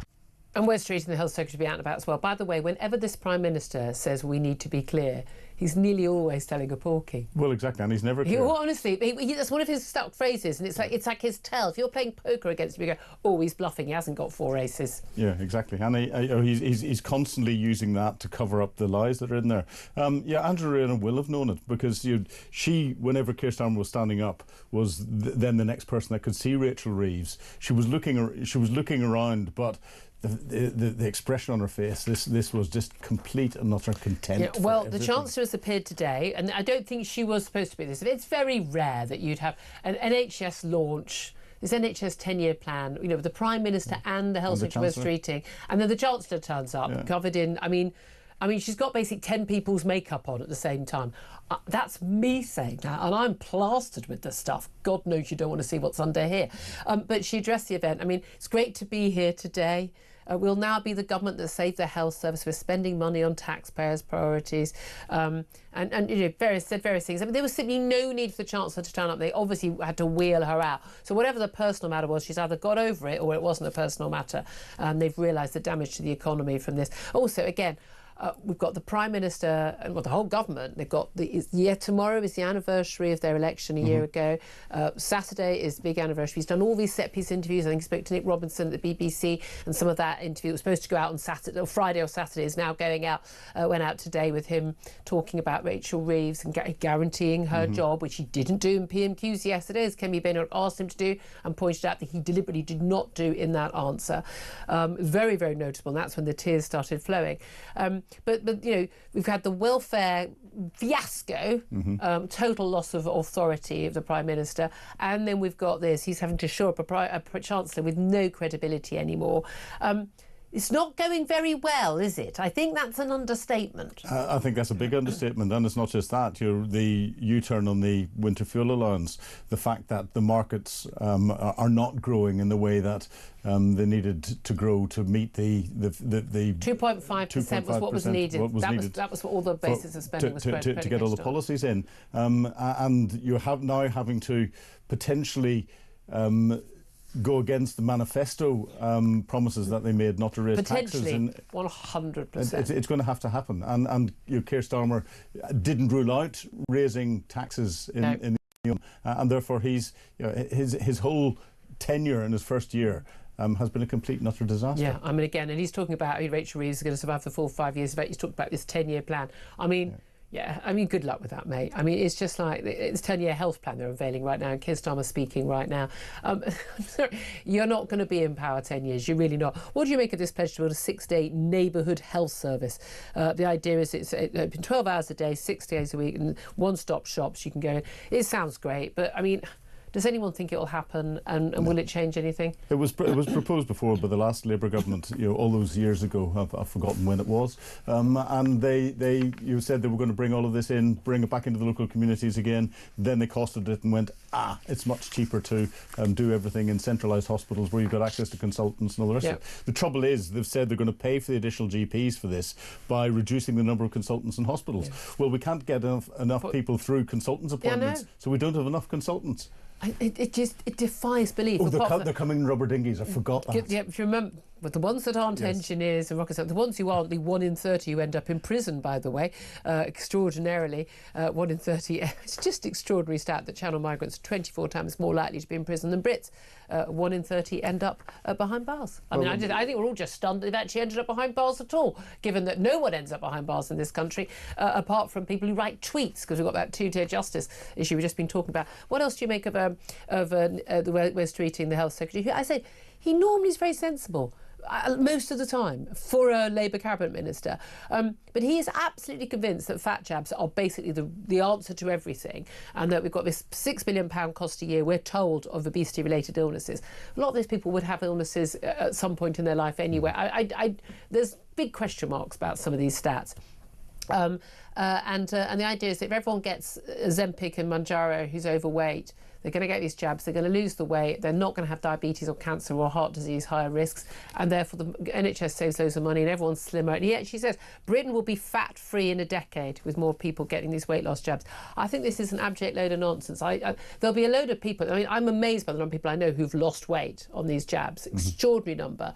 I'm going to tell you right now, unless they're on those jabs for their whole lives, and we'll be paying for those, these people are going to put the weight back on because you haven't changed your lifestyle. You have to change your lifestyle. You have to basically put down the cake and pick up the broccoli if you're going to keep the weight off. That's the end of the matter.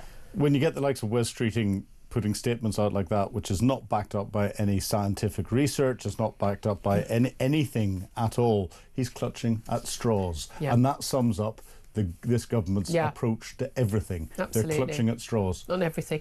Let's talk about something happening overseas. I'm sure you're a very big fan of Puff Daddy, P. Diddy, Sean Combs, as he's now known. Exactly. Let's go 80-year-old judges. Always rather liked his music and his whole persona. I think great fun. But it turns out Sean Combs was renowned for years for his so-called freak-offs, these wild parties that were wild parties. They were basically sex orgies in which it was claimed in court over the last few months that he would force his various girlfriends and other people to have sex with male prostitutes and other prostitutes for days and days on end, covered in, it would appear, litres of baby oil. They would often end up needing medical treatment and drips afterwards because they were so exhausted by these, marathon sessions. He claimed that these were all completely consensual. And he was found yesterday guilty of transportation for prostitution following a trial in New York, but he was cleared of far more serious charges of sex trafficking and a racketing conspiracy. He'd been accused by prosecutors of abusing and coercing 3 alleged victims, including his former long-term girlfriend, the singer and model Cassie Ventura, and other crimes including kidnapping, arson and blackmail. Extraordinarily, his defence, such as it was offered, was everyone was consented to these things.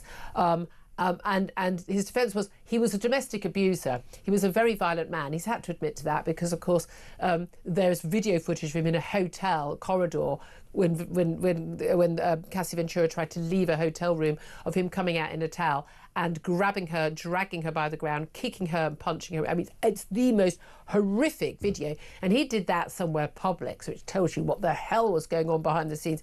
He faces numerous civil cases. I mean, we are talking millions and millions of pounds. He's already paid tens of millions on civil cases before this point. But he was celebrating yesterday that he'd basically been found not guilty of the most serious crimes. He's a first-time offender, so unlikely that he would face the 20-year maximum for this. But do you think justice was done yesterday in the court? Well, I found it quite interesting. He's been remanded in custody until October, whenever his sentence. And he's been in custody for most of the last year. Exactly. And his lawyers turn around and say, he's been convicted of crimes that can have him locked away for 10 to 20 years. His lawyers turn around and say, this is this is a spectacular result. This is fantastic. This has shown him to be innocent of. Well, no, he's not. He's been found guilty of some heinous crimes. But if they're celebrating that suggests that they were very worried about the rest of it, and there's a lot of truth behind it. And he's very likely to spend time behind bars. This is an evil man. It's interesting that he wasn't caught out much earlier in the Me Too movement, where men were losing acting roles for having slapped a woman on the bottom or propositioning a colleague. Defence Secretary lost his job because 20 years beforehand he put his hand on my knee. It didn't bother me. I told him I'd punch him in the face if he did it again. He'd done it 3 times. I felt that I'd dealt with the situation adequately. For some reason, me saying I'd punch someone in the face did seem to have some resonance with Michael Fallon. But he ended up losing his job because we were in a mad world at this point. And I think it's very interesting that some people were just protected, and he was among them. My issue with these people is there are just some horrible, nasty, controlling people. Yeah. Clearly, he's a nasty little piece of work. It's the people around them, whether it's Harvey Weinstein, whether it's the likes of Jeffrey Epstein, whether it's Sean Combs. They're always surrounded by people who are on the paid staff, whether it's the chauffeur, whether it's the PA, whether it's their managers, whatever, the lawyers, who protect them, who enable them and cover stuff up. Women would be apparently locked in hotel rooms for weeks on end until their bruising had gone down, so that there wouldn't be any evidence of a crime. It's the people around them who are the problem to me. And this links simply at the grooming gangs. The same thing. The grooming gangs, the rapists, the men who groom little girls to then gang rape them and abuse and torture them are awful, horrible human beings. But it's the fact that there were police officers and counsellors and social workers and care workers who enabled it and covered it up and allowed it to carry on. I'm almost more horrified by those people because surely they knew it was wrong. They weren't monsters, but they knew it was wrong and they did nothing. Well, the behaviour you ignore is the behaviour you accept. And they will have known it's wrong, and therefore they're as guilty as him. And this is where the net needs to be cast wider so that these people that have enabled the cover-up actually get properly prosecuted. Absolutely. Just before we go to a break, we have got some words from Keir Starmer. He's been taking questions from the media after this launch of the 10-year health plan, which isn't actually going to start yet. He was asked if Rachel Reeves would comment on what happened in the House of Commons yesterday. He said, "I'm not going to stand here and speak for the Chancellor, but as she has made clear," or that phrase, made clear, on a number of occasions, yesterday was a personal issue, and I'm certainly not going to say anything more about that. I think it's just fantastic that she's here. None of this would be happening if she hadn't taken the decisions that she has taken. She took those decisions. She would be taking them for many years to come." Many years to come. Should we have a little bet on that little sweepstake? Many years. He mixes his days, months and years. Days, months and years. He does for many hours to come. Anyway, we're going to take a quick break. I want to hear from you. 0344 499 1000 is the number to call. I'd love to hear your reaction to that. Is there anyone out there who has sympathy for the Chancellor? Give us a call. I promise I'll get you on air. 0344 499 1000. This is Talk.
They promised stability. They said the grown-ups are back in charge. I was so happy you just couldn't believe it. Our work is urgent, and we begin it today. I mean, you couldn't really scrape together a worse gang of misfits to run a dog kennel. Broken promises. Billions blown. Botched U-turns. And Britain is burning. One of the most immeasurably eventful. 1 year in power. And Britain in freefall. It's just been a disaster. 1 year of chaos. Friday, 4th of July. 9 p.m. Across the UK. On DAB+. On your smart speaker. On your smart TV. And on your side. This is Talk. Morning, welcome back to the show. 11:25 is the time. I promise we're going to get to your calls coming up very, very soon. We're also going to be talking about this NHS 10-year plan. How much of a plan is it? It was just another one of those things where, people are going to stand up and say things are going to happen that we're never actually going to see. We'll talk to Roy Lilly, former NHS Trust Chairman, about that. Right now, though, let's talk about various stories about migration that are in the news with Guy Dampier. He's a senior researcher on nationhood at the Prosperity Institute. Thank you very much for joining us, Guy. Good morning. Thank you very much for having me. Well, let's talk first of all about this Sky exclusive, which has revealed that landlords have been offered huge amounts of cash, 6 months rent up front, deposit up front, guarantee 5-year lease, free refurbishment of your property to landlords in a bid to get them to agree to house migrants. This is in an email we've seen here from a local authority to a landlord. What amazes me about this, though, is not these offers, is that why would any landlord be needed to be persuaded to house these channel migrants who are being housed as would-be asylum seekers when we know they're being offered ridiculous deals, rents way above market rates, and guaranteed, bills paid, council tax, refurb, everything? What's not to like if you're a landlord? Well, I think the only thing you've got left, really, is your innate sense of patriotism and whether or not you like your neighbours. Yeah. The fact that they're offering refurbishment included suggests they don't think these people are going to behave terribly well in the property. That is an interesting point. Yes, exactly. But it is. I mean, it is extraordinary how much all these pledges. We had it under the Tories. We've got it under Labour now. Getting people out of these hotels and get them out of the 4-star hotels and the 3-star hotels. But then they had to go into hostels, and then there aren't enough hostels, so we're going to have to put them in private accommodation because there is already in many parts of the country a lack of decent rental accommodation for young people who can't afford to buy, don't have the job security, can't get a mortgage with ridiculous flat and house prices. And they're now, so we've got these people basically competing with people on ordinary salaries, working hard, who can't even begin to even find a decent home they can afford to rent. Well, it's staggeringly unfair. I think people feel that taxes are going up, services are going down, and now they discover that their own government is competing against them in the rental market and making it harder for them to buy somewhere to live. Yeah, I mean, it is extraordinary, isn't it? What did you make of we've had these reports across the last week or so from The Sun about asylum seekers living in hostels, living in hotels, working as delivery riders for the big delivery companies, Uber Eats, Deliveroo and Just Eat. But now it's been in The Sun today, a secret Deliveroo and Uber Eats takeaway kitchen in a taxpayer-funded asylum hotel was exposed when 2 local residents filmed themselves going inside. Fast food orders being prepared on the premises, hundreds of asylum seekers being housed there. And the owners are being paid an absolute fortune of this asylum accommodation to house migrants, and they've basically set up a pop-up kitchen. This is in Wakefield in West Yorkshire. I mean, you couldn't make this stuff up. Well, it's incredible. I mean, what one thinks is there's so many security guards, and there's so many people in the hotel. Did nobody smell anything cooking? Yeah, you'd think, wouldn't you? Also, I'm a little bit worried about, the standards. If they didn't know it was there, how can we be sure of the hey, I worked in a burger takeaway, the safety standards, the gloves, the hand washing, all of that, how the meat is kept. You'd be rather concerned that if people aren't monitoring this and everyone's acting illegally, they're probably not paying that much attention to health and safety. Well, indeed, and I would advise people, if they happen to live near a local migrant hotel, be a bit careful about what you deliver or Uber Eats. Well, exactly. Well, again, one of my big concerns on that, not only people working illegally, is the risk when you get a delivery that, it's your teenage daughter who's answering the door to somebody you don't know who they are. No one appears to know who some of these people are. And as it turns out, again, ties into the next story, channel migrants are 24 times more likely to go to prison than Brits. 3.4%, so 1 in 30 migrants who arrive on small boats end up behind bars. That is according to official data for nationalities who make up the large proportion of arrivals, including Somalians, Afghans, Iraqis, Albanians and Iranians. They're far more likely than the average Brit to commit crimes, even allowing for the fact that, you know, the average Brit includes, you know, pensioners and middle-aged people who are largely don't commit crime, and that most of the people arriving are young men who are always in every society responsible for most crime. That is an astounding statistic, isn't it? It's absolutely astounding. I think even the Home Office attempted to defend this by saying that young men are the most likely to commit crimes. It's not a huge defence. It still means that we're allowing people who are more likely to commit a crime into the country. Yeah, maybe it's a good idea not to let a whole load of young men into the country. Throw that idea around. Exactly. Most of them come from countries which have got high levels of violence anyway. You don't really have to be a genius to work this stuff out. And as you said, even if you do account for the fact that they're young and they're male, they're still significantly overrepresented. And it doesn't even include those of who are dual passport holders, who have foreign nationality and British nationality. Yeah, absolutely. That could be even higher. I mean, but that's the thing. Do you think, though, this whole idea that we've had for years about these are illegal migrants, but legal migrants being a boon to the economy, culturally, diversity, the economic benefits of people coming here, filling those jobs which apparently we can't or won't do, that has now been exploded. The idea of this whole, like, well, we should take in the world's, you know, masses who are desperate to get to us from lovely, sunny, nice France. That all of these mantras that have been repeated to us, and if you question them, you're just told you're a racist or a bigot or a xenophobe, and unkind, that these are all being exploded before our very eyes. And the reality is there. That reality's always been there, but they didn't provide the data, they didn't allow us to talk about it, they shouted and racist at us, but now the plain truth is out there. I think that's true, and I think, funnily enough, the Prime Minister actually agreed with you before he decided that actually he doesn't read what's put in front of him. We know that Yvette Cooper has bowed to pressure. She's going to do migrant crime tables. Well, the reason why is because you have to freedom of information request things to discover what was obvious to most people. Yeah. The real shock for me is, why was the government not doing that in the first place? But again, also, why? I've always sort of think, if people are so convinced, and this Labour Party have been so convinced, you know, Yvette Cooper's basically open borders to all intents and purposes before she became the Home Secretary. But if these people are so convinced it's all such a good thing, surely they'd want all these stats out there to show what a boon to the economy it is, what a great impact on our culture, and how wonderful these people are who are arriving on our shores. Surely they'd want those stats out there. Or did they know the truth, in which case that's why they didn't want those stats out there? Same with the Conservative government that oversaw all this as well. But if they knew the truth, why did they carry on letting this happen? Well, I think you're right there. The thing is, they may know the truth, but they don't want to believe it in a lot of cases. A huge number of people on the left supporting mass migration is a moral question. Yeah. It's not a question about whether it's actually good for the British people. And I think, as you said, the case for legal immigration has largely been exploded. The case for illegal immigration is very obviously hugely damaging to the country. And far too often people's first response is to try and diminish it, turn it away, or play it down. Indeed. Well, we know we've got the Rwanda policy was out the door.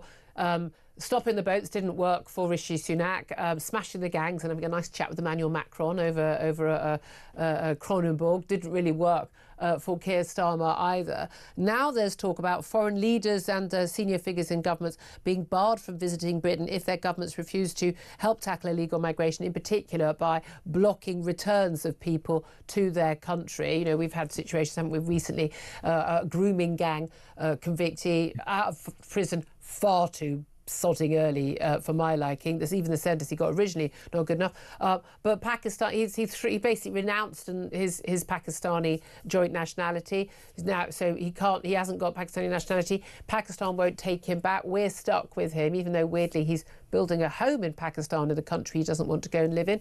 But actually, if foreign leaders don't cooperate and take back their wrong-uns, then we won't cooperate with them. Do you think that's a route that will work? I think that's the most likely route to work, precisely because most of the nations where we want to send people back are nations where they want to come here. They make a lot of money in countries like Pakistan from remittances in Britain. A lot of the Pakistani elite own homes in London. Yeah. Imran Khan obviously was over here for many, many years, had many, many girlfriends here. They would rather before he became a devout Muslim. before he became a very devout Muslim and went to prison. So they want to be here, and they want to come here, and that is the leverage that we have, so we should use it. Yeah. Absolutely. I use any leverage we've got. Guy Dampier, Senior Researcher on Nationhood at the Prosperity Institute, thank you very much indeed for that. Philip Ingram is still with me, former Senior Military Intelligence Officer. Goodness me, we've discussed the channel migrants many, many times.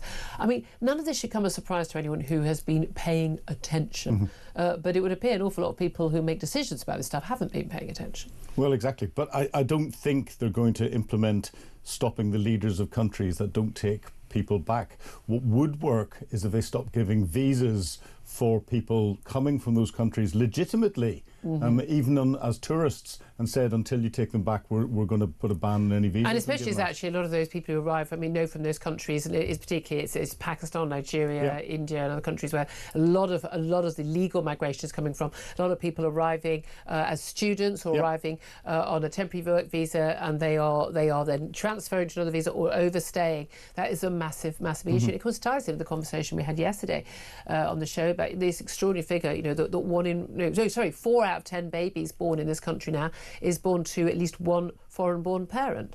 And largely, again, we're talking about countries outside of Europe, and I think the only 2 countries in Europe in the top 10 are Romania and Poland. But we have a massive demographic change going on under our noses, and everyone's just saying, nothing to see here. Well, there is something. Doesn't matter whether it's a good thing or a bad thing. Can we have a conversation about a major change to our country? Yeah, we need to have a conversation. There's been major changes over the years whenever there's been different migrants brought in for different reasons. So something that the UK is used to doing. But actually we're getting so many piled on us at the moment. And migrants beforehand have integrated in society, whether they be the Irish, whether they be the Windrush people coming across. They've integrated into society and tried to play their part in society. Well, they've come in tinier numbers. Exactly. That's the crucial thing. But we're not getting, we're getting greater polarisation amongst different groupings now, and that's not good. Absolutely. Look, we're going to take your calls on everything we're talking about, but of course, going back to Rachel Reeves in just a few moments, we're going to take a quick break, then we're going to be talking to Roy Lilly, the former NHS Trust Chairman, about this 10-year health plan that's being launched by the Prime Minister, alongside Health Secretary Wes Streeting, and a surprise arrival from guess who? Yes, Rachel Reeves, the Chancellor, plastered in makeup, big smiles, insisting everything is just fine, nothing to see here. Do you have any sympathy for her? Should she have been guaranteed her job until the next election, and indeed and beyond, by the Prime Minister? I'd love to hear your thoughts. So 344 499 1000. This is Talk.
Across the UK, on DAB+, on your smart speaker, on your smart TV, and on your side. This is Talk. Good morning, welcome back to the show. 11:39 is the time. In a few moments we'll take your calls on Rachel Reeves. Keep them coming. First up though, let's talk about the NHS's 10-year plan. The Prime Minister, as expected, joined Wes Streeting, the Health Secretary, in an announcement in the East End of London today. Did that awful thing of these poor members of staff from the NHS forced to stand around, looking a bit restless in the last few moments, I have to say, as they made the announcement about this 10-year NHS plan. Joined quite unexpectedly by the Chancellor, Rachel Reeves, and quite a lot of the questions were about that rather than the 10-year plan after her tearful appearance in the House of Commons yesterday. But let's talk about that 10-year plan and what it actually involves with Roy Lilly. He's a former NHS Trust Chair and joins us. Good morning to you. Good morning. Just don't cry while we're talking, Roy. It's the important thing. You've got to keep credibility up. 10-year plan. I mean, I like the optimism. I'm all for a little bit of long-term planning. We don't do enough of that in this country. But this 10-year plan, we're told, is going to completely, revolutionise everything, bringing sort of individuals sort of closer to the NHS, getting the NHS back to them with these local one-stop shops, effectively 6 days a week, not 7 days a week, which I think they'd originally talked about before the election. What's actually going to change and when? Not a lot, and no time soon, I think, is the answer. Wow. I mean, that's a fair summary. OK. Look, this neighbourhood thing, it was first tried in 2007 and 2008 by, guess who, Lord Darcy, as he is now. The so-called Darcy centres were community centres which were going to focus on local needs, and we could all pop into the local Darcy centre. They built 150 of them. Gordon Brown thought they were lovely. By 2011, most of them had disappeared because they absolutely cost the earth to run, because Why? of the double running costs between the local.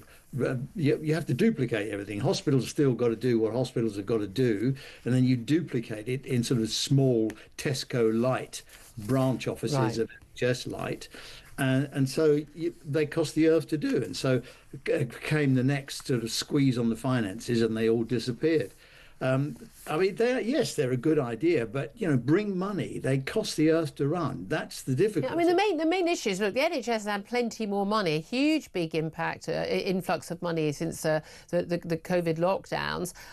But we don't seem to see that delivering in terms of the huge number of extra appointments we're being promised. So they talk a lot, but actually the number of extra appointments is dwarfed by actually numbers previous to COVID. We're seeing more money and more staff, although not enough more staff, and yet we're seeing less being done.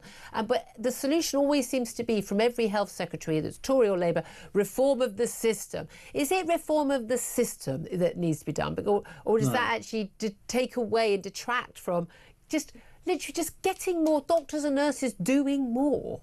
Yes, I mean, I wrote a piece some time ago and said my reform plan would be just to leave the NHS alone. The Secretary of State should go and book a nice holiday on a cruise somewhere and come back 6 months later. Just leave it alone. Well, I wouldn't leave it alone. I would replace all the management and then leave it alone.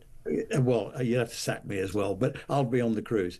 The fact is that if you just left it alone, people know what they're doing and they will sort it out. Now, there's a lot in this report that to like, who doesn't want more sort of digital stuff? Who doesn't want more analysis? Who doesn't want more? But here's the interesting thing. I did have a little sneak peek of this report when it was in draft form, and it did have a final chapter on delivery. Guess what? Today's report has no chapter on delivery. So it's very aspirational. There's no delivery chapter, and there's no funding chapter. Okay, so it's a 10-year plan without any target for starting, not actually any targets for actually getting anything done, no money to get anything done. It's just this is just a chat around an Islington dinner party table, isn't it? That's all this is. Well, it's a lot of nice things to do, but look, over 10 years, it's the life of two parliaments. God knows what's going to happen to the economy, the world. We could have war or what? I mean, who knows? It's just bonkers, I think. But look, they're looking busy, aren't they? Looking busy. Politicians looking busy. I don't think that's going to fly with voters anymore. I mean, Tories in the last year of office looked very busy, but voters went, no, sorry, it's too little, too late. We don't trust you. We don't believe you. Yeah. And they've already lost trust in this government. In terms of those popularity ratings we've seen for the Prime Minister, people want action. Yes, they've been elected for one thing only, as far as the NHS is concerned, and that is to bring down waiting lists. Yeah.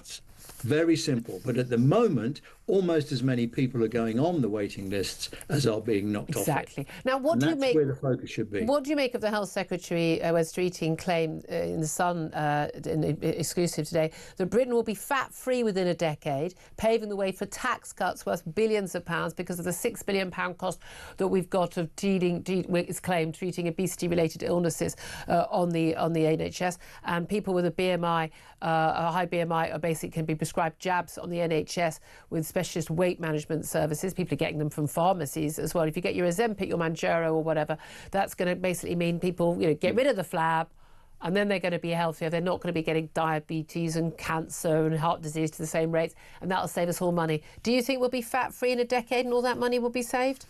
No, I don't. But I think we could be on the way to it, to be honest. I mean, I think these drugs do work. The difficulty is you can't take them forever because of the damage to your organs and pancreas and what have you.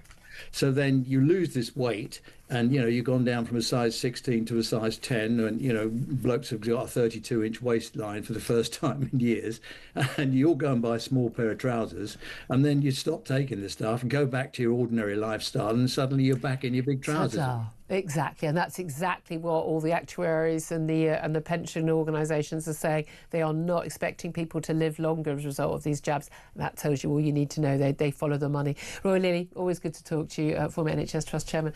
Philip Ingram, I mean, Roy says that, there isn't any money, there isn't actually a plan, no start date, no delivery. This is just more pie in the sky. People have had enough of talk. Well, and the other thing is, it applies to England only. So we've got the Health Secretary who's responsible for England only, but they've now got the Prime Minister and the Chancellor of the Exchequer leading a policy that doesn't affect Wales, Scotland or Northern Ireland. I thought they were supposed to be... No, come on, because the healthcare is a devolved institution. It is devolved, but they're leading on an England only policy here. You don't need the two big hitters from central government to do that. I think we can safely say that it was a surprise that Rachel Reeves turned up today. Now, the Prime Minister was asked about, we mentioned earlier, whether or not Rachel Reeves wanted to comment on what happened yesterday. So I'm not going to stand here and speak for the Chancellor, but as she's made clear on a number of occasions, yesterday it was a personal issue. I'm certainly not going to say anything about that. I think it's just fantastic she's here. None of this would be happening if she hadn't taken the decisions that she's taken. She took those decisions and she will be taking them for many years to come. He has since been asked if he was worried that the pressure of the job was becoming too much for Rachel Reeves. He said, no, I have every faith in my Chancellor. She's made incredibly important decisions in the last 12 months. Wouldn't be doing what we're doing today without those important decisions. And asked why she was there, it was only to calm the markets because she wasn't expected to be there today. He said, no, she's here because she's the Chancellor. The plan that we're delivering today is only deliverable because she took the decisions that need to be... I'm going on and on. But here's the thing. But there is no new money being announced. So I don't know why the Chancellor needs to be there. Anyway, love to hear your thoughts. We have found, apparently, a sympathetic caller to Rachel Reeves. We're going to get her on up next. Stay tuned. This is Talk, the home of common sense.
They promised stability. They said the grown-ups are back in charge. I was so happy you just couldn't believe it. Our work is urgent, and we begin it today. I mean, you couldn't really scrape together a worse gang of misfits to run a dog kennel. Broken promises. Billions blown. Botched U-turns. And Britain is burning. One of the most immeasurably eventful. 1 year in power. And Britain in freefall. It's just been a disaster. 1 year of chaos. Friday, 4th of July. 9 p.m. Across the UK. On DAB+. On your smart speaker. On your smart TV. And on your side. This is Talk. This is Talk. The Home of Common Sense, 11:50 is the time. I've been asking you to give me your reaction to the Chancellor Rachel Reeves sending markets tumbling yesterday after her tears at PMQs. The Prime Minister basically is guaranteed her job until the next election. She joined him at a podium in the East End of London alongside the Health Secretary in the last hour or so to launch the NHS 10-year plan that isn't a plan and has no money. But apart from that, for some reason they thought it was a good idea for her to turn up covered in plastered in makeup saying everything's fine, even though I think we all know everything isn't fine. Do you have any sympathy for her? Should she have been given that a guarantee from the Prime Minister? He didn't give it to her at PMQs. Maybe that was why she was crying. We don't know. 0344 499 1000 is the number to call to have your say. And I did ask if any of you had any sympathy for her. Well, Helen does, and she's in Leicestershire. Hello, Helen. Good morning, Julia. Thank you How are you? Thank you very well indeed. Thank you, but better than Rachel Reeves. Thank you so much for joining me. Now, a lot of people might be saying I'm a bit harsh with her. I'm furious, but I think she humiliated herself and her government, undermined the markets, and is an embarrassment. Her crying at PMQs yesterday. But you think I'm being a bit harsh, don't you? No, I don't think you're being harsh, Julia, on one level. I think everything you've said is absolutely true. She's got a really important job to do. She should be doing it and making different decisions. For example, if she got a personal issue not to turn up at work. I just think we've got to be very clear about the human being and separate the human being. When I saw those pictures of her yesterday, my heart broke for her. I just thought it was so painful to see another human being being, in that situation. If any of us have ever been in a job where you get hauled over the coals and everything piles in, it's very painful. And when you've been there in that situation, I'm not condoning the way she handled it or the way Keir Starmer handled it. I'm not a Labour voter either. I'm not a fan of this government. I take everything that you say and I agree with you. But you felt for her. I mean, I felt sorry for her, but at the end of the day, she's put herself in that predicament. She's been over-promoted. She lied on her CV. She's not up to the job. Yeah. Virtually every problem they've had is a terrible decision she and the Prime Minister have made together. He had to have agreed to the winter fuel payments coming up. She has entirely created this for herself. I've seen people upset, but I'm not loving the fact. I'm not sort of go, oh, good, she's upset. I don't feel like that about her. I feel sorry for her, but I feel sorry for the country more. Yes, I totally agree with you. I just think there's so much hatred and nastiness around. I just think when you're faced with another human being in distress like that, then I think it's just important to just step back and say, yeah, but there for the grace of God go I. And, except that she's played a big play of first woman chancellor. I'm of the view, genuinely, if you're going to be playing that card, you better be a very good representation of the people you're claiming to represent. Yeah. Otherwise, it's irrelevant that you're first woman chancellor. And, look, we've all had some difficult jobs. I think there's some people right now today doing really difficult jobs, life-saving jobs. People who are heart surgeons, people in battle, people, we've got, police officers who are battling with, violent criminals. And they don't show no weakness. We had a Vanessa Frake, a former prison governor, would you ever cry at work? Never. I'm not even remotely comparing those proper jobs with being a news journalist, but I've certainly, you get bawled out at work, you go to the loo, you have a little bit of a quiet snivel, and then you come out with your game face on. Yeah, no, I take all that on board entirely, Julia. I just think maybe just a little compassion. That's all. That's all I'm saying. I think we can have compassion for her, but also just say she's not up for the job. I think those two are not mutually exclusive, and I think that's exactly the distinction I'm You are trying to such make. a nice person, Helen. I do like you, and you're quite right. I mean, yeah, I'll let you go. I know you've got to dash off, and you're waiting on the line. You're very, very kind for doing that as well. That's a fair point, Philip. You know, she's just trying to do a job, but there is an element where, you know, it's not like the music stopped and you're going to be Chancellor. You know, she chose the job. She campaigned to get the job. She worked hard to get the job. She lied on her CV. I'm sorry, no one doesn't know how long they worked at the Bank of England or what their job was at HBOS. She lied. She is over-promoted. She's out of her depths, and now the reality has hit. Well, then leave the job. Or if you can't handle that moment, don't be there for that moment. You know, she shouldn't have come into. If she was feeling that upset, if there had been big personal issues, she shouldn't have come into the chamber. If you've just found out some horrific news about a family death or something, I think no one would have any issue at all under that. I don't think that is true. I think that's probably a lie, and I think this government lies so often they don't even know they're lying. And I'm sorry, they've lost the benefit of the doubt on something like that. But actually, no, I don't think. No, you needed to be next to the Prime Minister. It's a difficult week. It's the first PMQs in a little while. You knew it was going to be a tough one after the welfare vote. She needed to be at his side. Man up, as one of my guests said yesterday, put your big girl pants on, man up and look the part, and not sort of... We were commenting on her, she was sort of like crouched down and she looked miserable. We couldn't see the tears until we got a close-up photograph that went online. She looked like a broken soul. Well, I'm sorry, you can't do that, and neither can, you know, a chief constable or a prison governor or you know, you've been in the military, a senior military. You can't do that when you are leading people, leading a country, and when the markets depend on your demeanour. You can't do that. The number of actors and actresses, you know, that the show must go on. I mean, I'm sorry, I've done interviews, I've gone on telly and stuff to do interviews that have been pre-booked, you know, the day after losing a baby to miscarriage. You know, I know people who the day after they've lost, you know, their mother who have been on air, just like the show must go on, get on with the job, and you put your game face on and you do it. And acting is one thing, and, you know, presenting a news or radio show is one thing, but, you know, when you are the Chancellor of the Exchequer and the markets are going to react to everything you do, you must know that part of that is a performance, and if you can't do that, you're not up to the job. Well, exactly. And, you know, she knows every time she walks into the chamber and she's sitting there, she has to have that front on. That is what she displays out publicly. It doesn't matter what's going on behind it. But got to do it, exactly. Well, let's go to Anne. She's on the line in Somerset, and she's given a call as well on 0344 499 1000. Good morning to you, Anne. What do you make of what Rachel Reeves did and the Prime Minister's guarantee of her job? Well, actually, I was going to say almost exactly the same as your last viewer. I think she's completely out of her depth in the job, and it's overwhelmed her, but I do think we need to back off, because I can see the poor woman having a complete breakdown. I've got no sympathy with her at all, but, you know...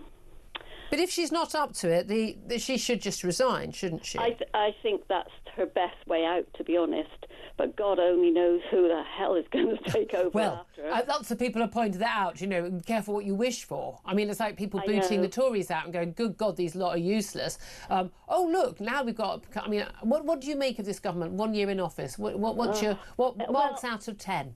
Like you, I knew it was going to be bad. I didn't realise how bad it was going to get so quickly. I mean, I remember speaking to our MP who was a Conservative, and I actually more or less said to him, be careful what you wish for. But he always replied to any queries that I had. Something, yeah. The MP I've got now, God, I've even forgotten his name. I mean, I've written to him twice and not got any response, so forget all that. I mean, that's not even civility, that's just basic competence, isn't it? So that doesn't bode very well. But you think, just coming back to Rachel Reeves, you think that we should just let... People are saying people mustn't be vicious and like, but are people being vicious by saying she's not up to the job? If it was a man and they weren't up to the job, we'd say it. Why don't women get special treatment? That's not being vicious by saying that, because it happens to be the truth. But, you know, when you can see somebody in such distress as she was, I mean, I don't think she should have even been there. She should have made her excuses. I mean, she was just having a little bit of a weep. It's not like... Well, actually, I thought, first of all, when I saw her, I didn't know she was crying. I thought she looked dreadful. I thought she'd somebody had smashed her in the face, or she... Oh, yeah, I mean, the bag's under her eyes. Yeah, no, exactly. I couldn't see the tears at first. So appreciate your calls. We got nice, lovely nice audience. They're nicer than me. But you knew that already. Up next, we're going to talk to a former Director of Communications at Number 10. That's Jonathan Haslam, about how they've handled this and what is going on and what is going wrong. This is Talk. Thank you for joining us.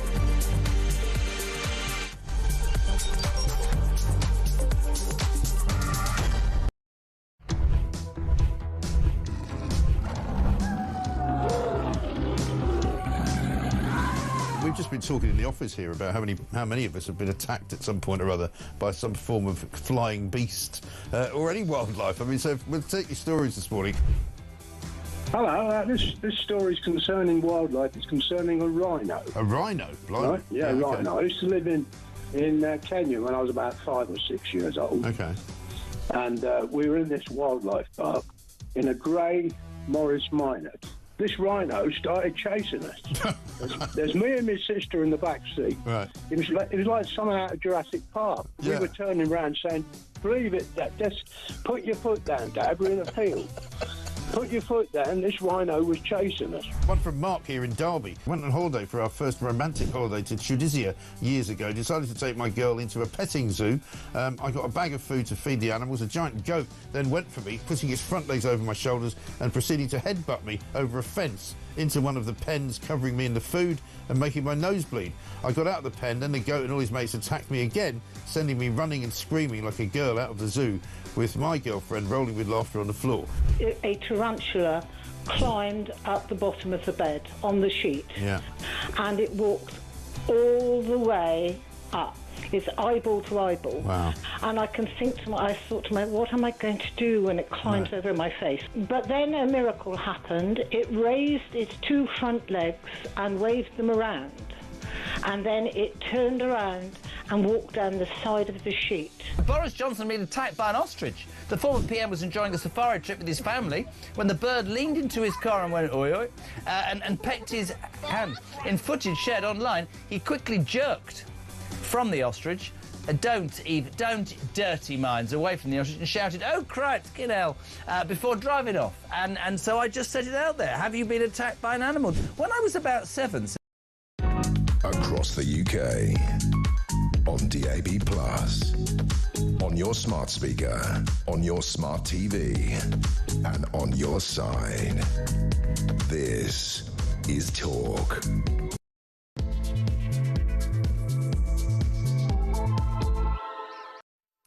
Good afternoon. This is Talk, the home of common sense. Thank you very much for joining us. I'm Julia Hartley-Brewer. Very much appreciate you taking the time. Don't forget, whether you're listening on DAB+ radio or on your smart speaker, watching on YouTube or your connected device, it's great to have you join us. But also, you can go to my YouTube page. If you have missed anything of the show, you can go to the Julia Hartley-Brewer show on YouTube. If you hit subscribe, you will never have to miss a thing. Coming up in this hour, I'm going to talk more about Rachel Reeves sending markets tumbling yesterday, triggering a £3 billion market sell-off, the cost of borrowing going up after cameras captured her tearful breakdown during PMQs.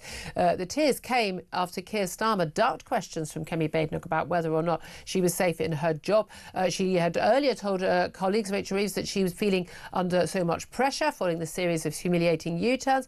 We're then told it was her personal matter. She has appeared beaming and bright-eyed, covered in the most extraordinary amount of happy makeup today at an event launching the NHS 10-year plan alongside the Prime Minister and the Health Secretary, Wes Streeting. I don't think she was expected to be there, but this morning the Prime Minister has backed her, saying that she would remain in her post into the next election and for many years to come.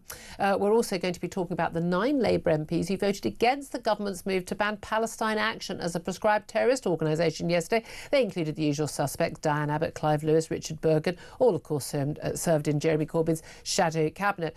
4 members of Palestine Action have now been charged with criminal damage to planes at RAF Bryce Norton after the planes were covered in red paint. Also, in the latest edition of Go Woke, Go Broke, a British car manufacturer, Jaguar, has seen sales plummet after their woke rebrand last year left customers outraged. Sales at Jaguar Europe have plunged a staggering, wait for it, 97%. They won't listen, will they? They won't listen. Well, look, right now, let me introduce you to Philip Ingram, MBE, former Senior Military Intelligence Officer, who's been joining us throughout the show. Coming up, we're going to be talking to the former Director of Communications at Number 10 under John Major, Jonathan Haslam, and Lord Ian Austin, now an independent peer, but former Labour man through and through, to get both of their thoughts on Rachel Reeves' tears. Philip Ingram, I mean, we just had some callers who, both women, it was interesting, giving quite a lot of sympathy to Rachel Reeves. Although not sympathy for her policies, the predicament she's in. I have to say, most women I speak to have actually been more outraged than the men. The men are like, oh, there's a woman crying, I'm very uncomfortable. When she plays the woman card of, oh, if I was woman chancellor, well, don't expect special treatment then. Yeah, but from a male perspective, when you see a woman crying, you have that empathy that's there, but that's biology. Unless you're this government's biology, whenever they get all confused and everything else. And Angela Rayner showed the woman's view of a woman in distress by just showing utter contempt in her face. But I think it reflects the wider problems there are across the government. And I think Rachel Reeves is probably crying because she frustratedly doesn't know where to go next. Her flagship policy failed completely, and she knew that the party was falling apart in front of PMQs. Absolutely. Well, look, let's talk to Jonathan Haslam first. He's the former Director of Communications at Number 10. He was under John Major and the Conservatives. I have to say, Jonathan Haslam, I mean, John Major had a pretty rotten time, mocked every day about tucking his shirt into his underpants. A lot of people saying today, oh, you know, we need to show empathy and sympathy to Rachel Reeves, but a lot of people saying also, yeah, well, there wasn't much empathy or sympathy for pensioners last winter who were worried about turning their heating on after they lost their winter fuel allowance, or to farmers about the inheritance tax rate, or to many other people, small businesses massively impacted by her tax raises. They didn't get much sympathy, so why should we show her some? Yeah, there are two sides to this, and I think there is a human level, and Philip has alluded to that. So, I mean, if there is something very unfortunate in her personal life that's going on, I think we can all, as human beings, empathise with it. But as you said earlier on, Julia, and quite rightly so, she needed to be in the chamber, particularly at a time like this. Yeah. And if you do have those circumstances, then a little bit like an actor, you have to control your emotions. So if that means you're 30 seconds late or a minute late, you can live with that. But you hunker down, you wipe your eyes, and you take a number of very deep breaths. Exactly. And you hold it together. She does look absolutely shattered. Physically, mentally she'll be going through an awful lot of trauma, but the fact is that this is going to paper over the cracks of a government that really isn't communicating its policies very well. They think, particularly when the policies aren't any good in the first. Well, in fact, this is the thing, because constantly they seem to think the issue is about communication. Oh, you know, let's deal with the communications director or the chief of staff in Number 10. The reality is they're just not very good at what they do. At the moment, they have a big problem. Actually, they're kind of fortunate at the moment because the markets have rebounded a little bit.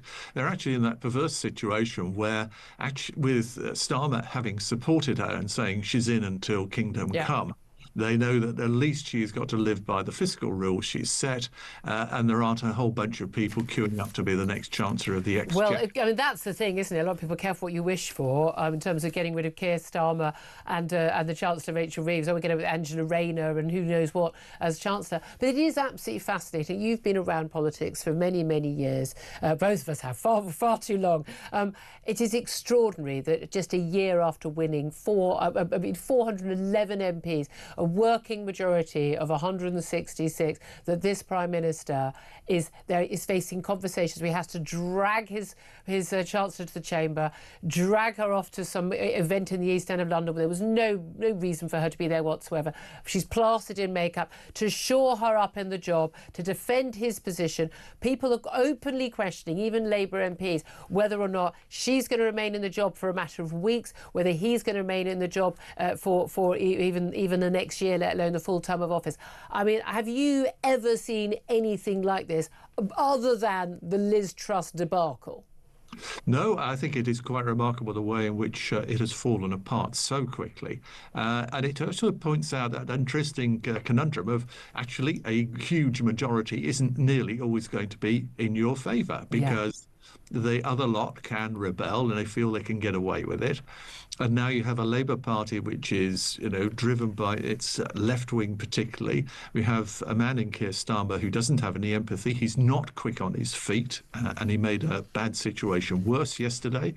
What you have to do there is, as they said in the lines of Sir Humphrey on one occasion, look, Humphrey, don't tell me something that isn't true. I just need something I can tell the House of Commons. Yeah, exactly. I mean, in his defence, those points. And let's have a little clip of what we've had the Prime Minister speaking and saying, yeah, every faith in the Chancellor, and basically saying we're only able to do this NHS plan launch because of the decisions she's made.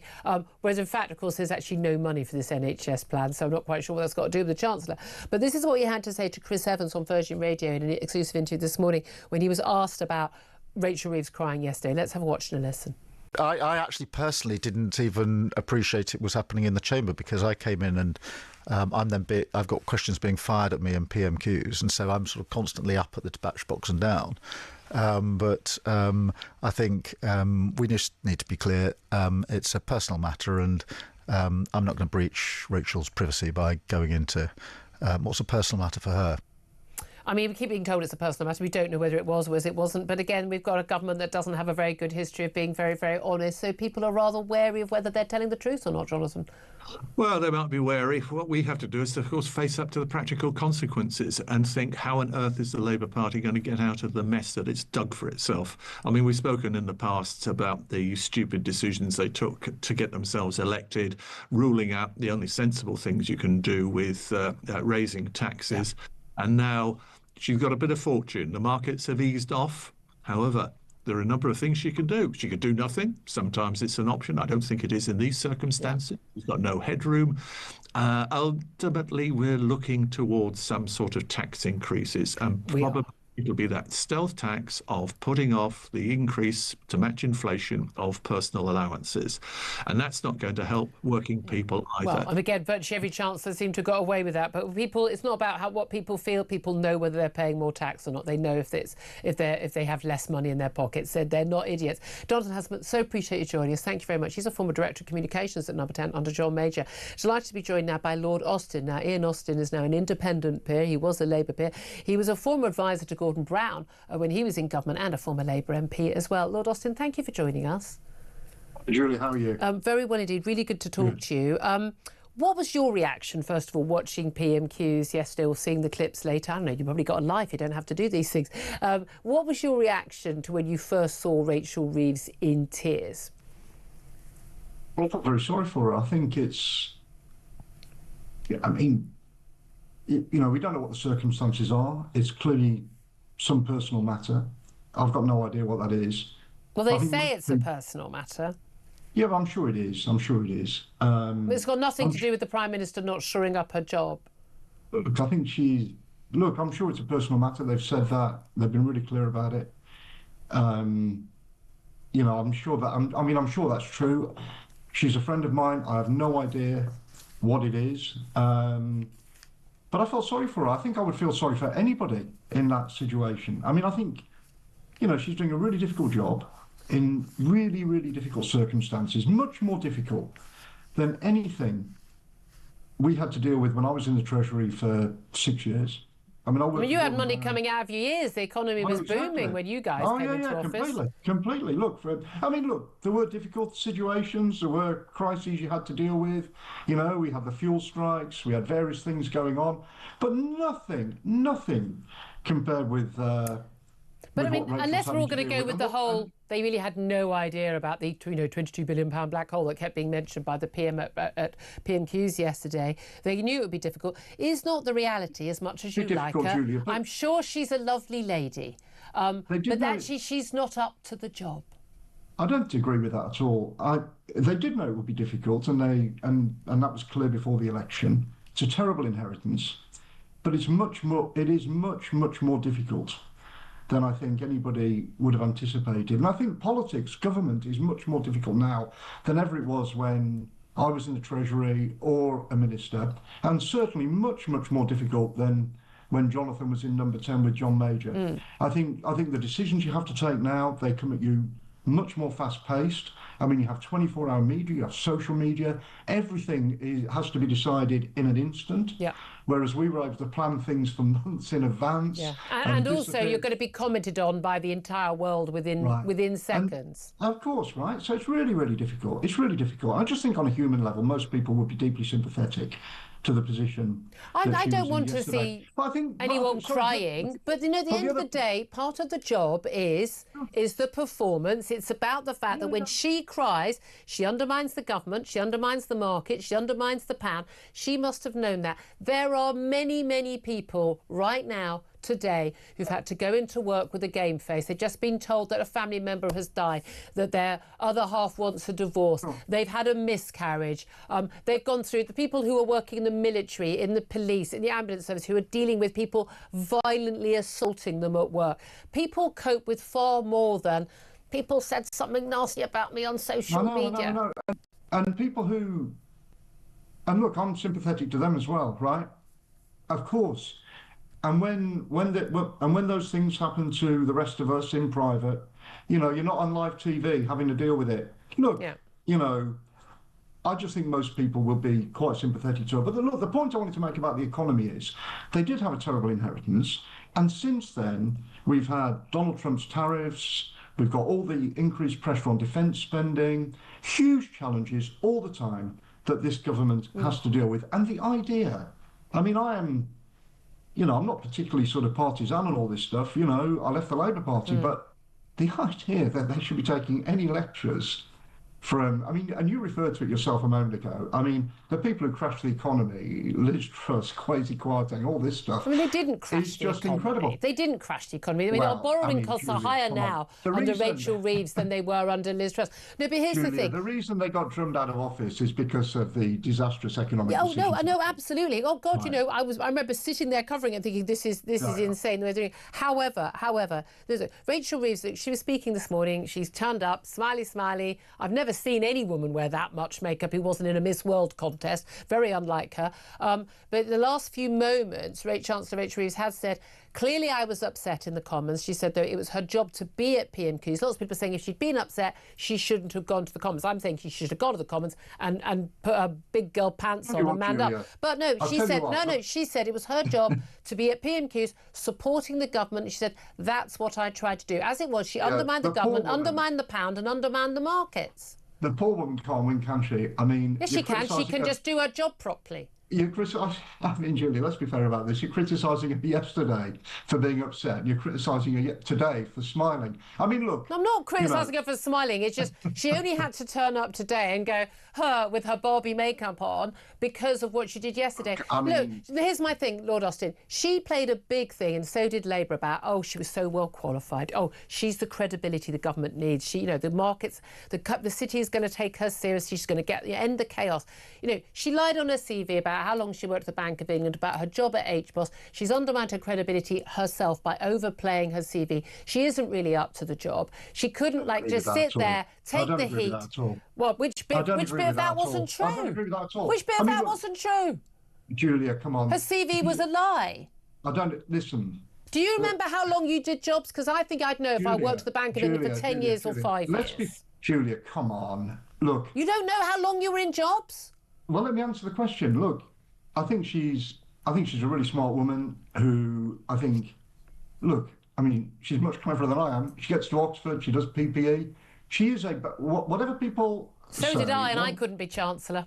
Well, look, and I'm, full of credit to you for your academic achievements as well. Look, I think she is a Bank of England trained economist. She was the economic advisor at the British Embassy in Washington. Those are big, serious jobs. I don't know the detail of whatever she did in banking, but I'll tell you what, I mean, she is much more qualified to be Chancellor than loads of the sort of parade of Tories that were in that job for about 5 minutes each. And look what they did with it. I'm a middle-aged guy from Dudley. I'm not exactly a sort of, women's. I mean, I'm not known. I'm not some sort of massive feminist or something. But even I think this is a bit unfair. right? If I her name am was- a massive if feminist, and she I was a don't think bloke- it's unfair. If she was a bloke, right, and her name was Richard, nobody would be saying Richard from accounts. They just wouldn't. They Oh, just they wouldn't. would. Oh, they No, absolutely wouldn't. would. No, They no. would She not. played And the you know woman it as card, well. and now she has humiliated I'm not- women look, by I'm not- unable to cope with her emotions on the working day. She Come needs to on, man Julia, up. Let's have a bit of, She needs Julia, to let's man have a up. bit- Let's man up. Let's have a bit of human sympathy for her, right? She's having a tough time. There's clearly some personal things going on. You know who's been She's having a got tough really- time? she's got Farmers the who are most going to lose difficult their job. farms. She's got the- Pensioners who last Yeah, year in the winter didn't put the heating on and sat in the cold because they lost their winter fuel allowance. Those businesses, people who've been running a small business who can't make their wage bill, people who are not getting jobs, people who are being sacked because of the employment, the national insurance rate. Those Julia, are people hold on. having a hard time, not someone on a six-figure Julia. salary who's Chancellor of the Exchequer. Julia, I'm not defending every decision the government's taken, of course not. And I think that every new Chancellor, you know, George Osborne came in, pasty tax, all these And sorts we of things. mocked him for Right. that. Oh, sure, right. And so, you know, some of the decisions have not gone so well and some of them have been reversed. I think she's got the most difficult job in government in really, really difficult circumstances. She has. Much more difficult than any Chancellor's had to deal with before. And she's not up to it. Well, I think she's doing it.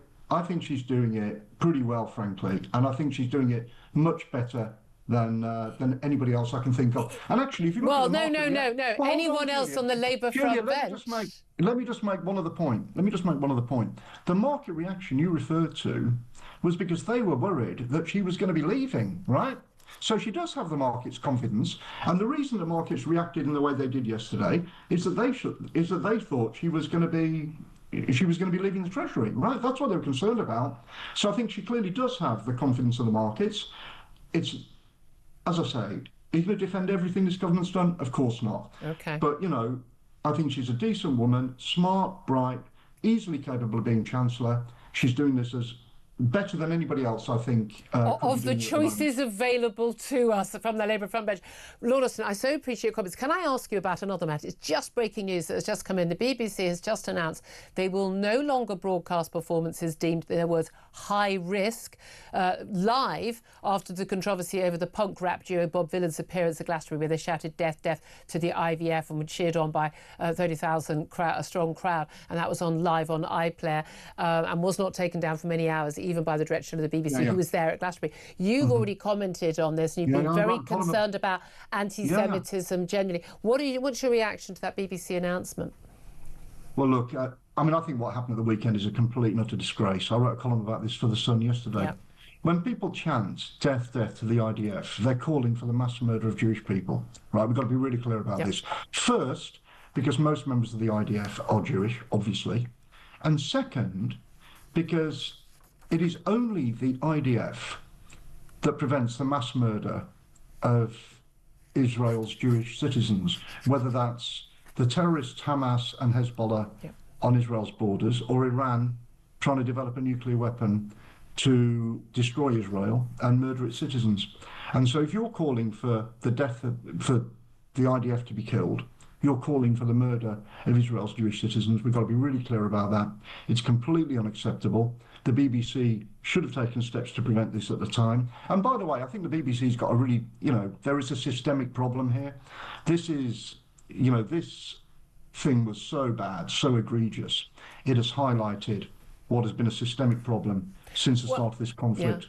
I raised this systemic anti-Semitism, institutionalised anti-Semitism in the BBC with I mentioned I can't say the person, but a very, very senior figure at the BBC who was absolutely outraged with me and remonstrated very, very angrily with me for suggesting this. Well, this is the they problem, don't see Julia, it, don't they? Is that they arrogantly dismiss any criticism. You know, they think they're beyond criticism. I mean, look at Jeremy Bowen. Oh, don't even. When the hospital in Gaza got hit, he, you know, they rushed to judgment. They blame Israel. He said it was difficult to see what it could have been other than a big IDF attack. When it turns out that the hospital hadn't even been hit, it was a missile misfired by Palestinian terrorists. It'd gone off in the car park. Yeah. And he says, "Oh, you know, do I regret anything? Well, no, I don't." I mean, this went around the world. Yep. You had riots in the Middle East. You had the Jordanian president. You had the Jordanian leadership cancelling peace talks with President Biden as a result of a lie. Right, and right then compare the wall-to-wall coverage of that incident with, you know, a deliberate Iranian attack which hit the hospital in Beersheba, which hardly gets a mention. I mean, come on. I know. Well, I'm with you all the way on this.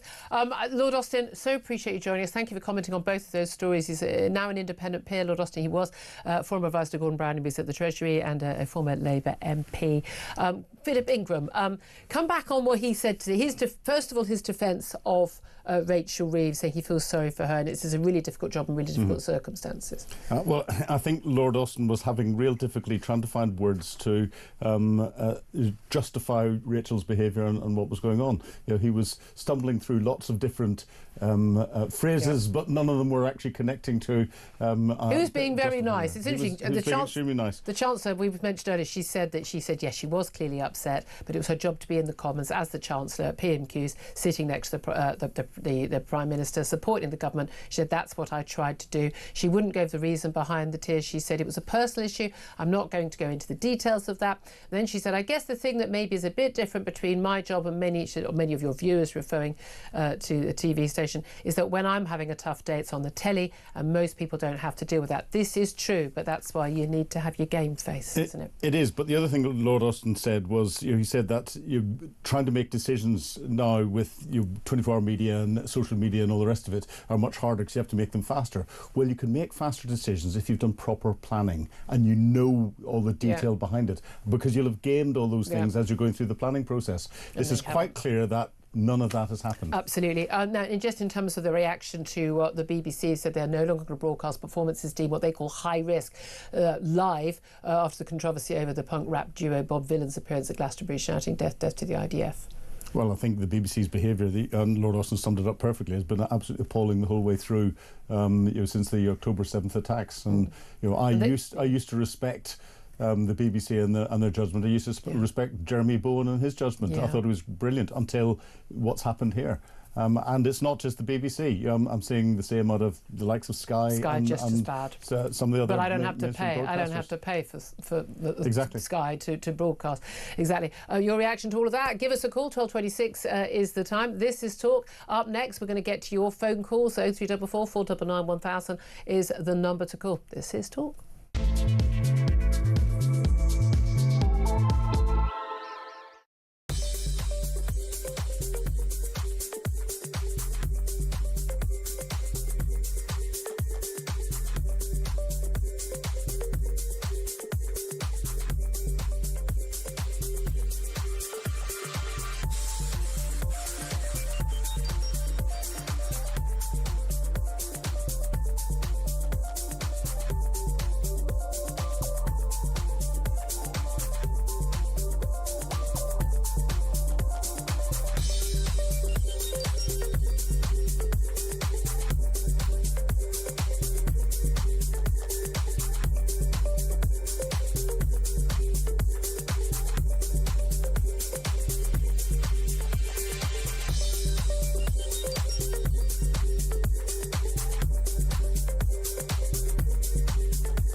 They promised stability. They said the grown-ups are back in charge.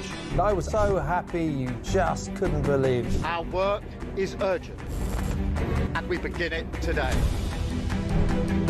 I mean, you couldn't really scrape together a worse gang of misfits to run a dog kennel. Broken promises. Billions blown. Botched U-turns. And Britain is burning.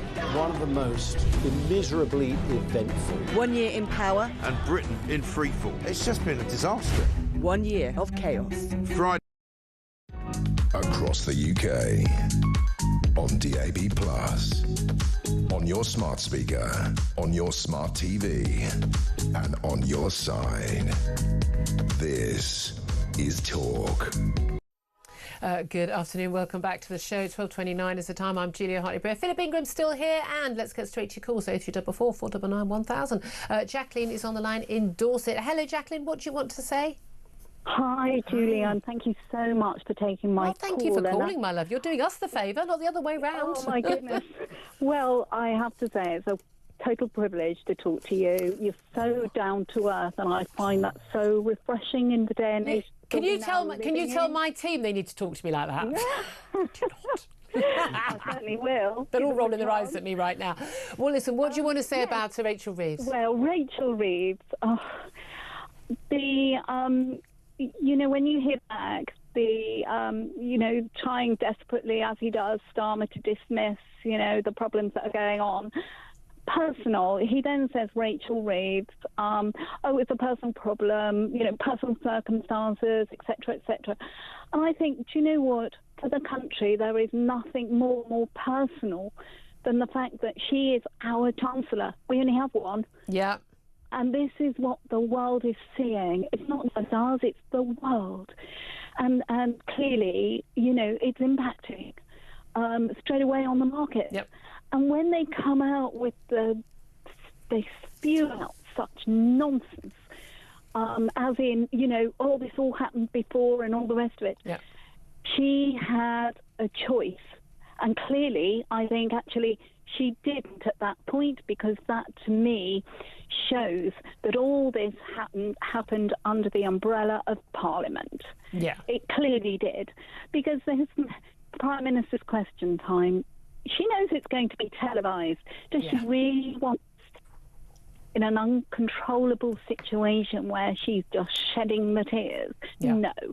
And I think yet again he's playing the public as fools. Yeah, but again, there's so many jobs. Spoke to a prison governor earlier. What about a head teacher? If a head teacher turns up at school and does that, it's just it's inappropriate. It's a totally. Do you think we're bullying her, or not being empathetic by not sort of saying, oh, there, you've got a difficult job?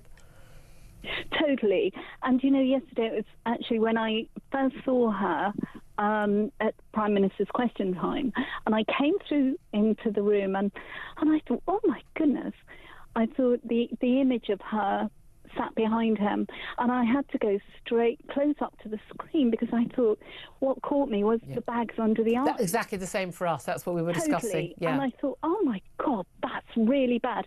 And then I realised the tears were there. Wow, I was so taken aback. And I totally agree with you about this morning. They basically wheeled her in.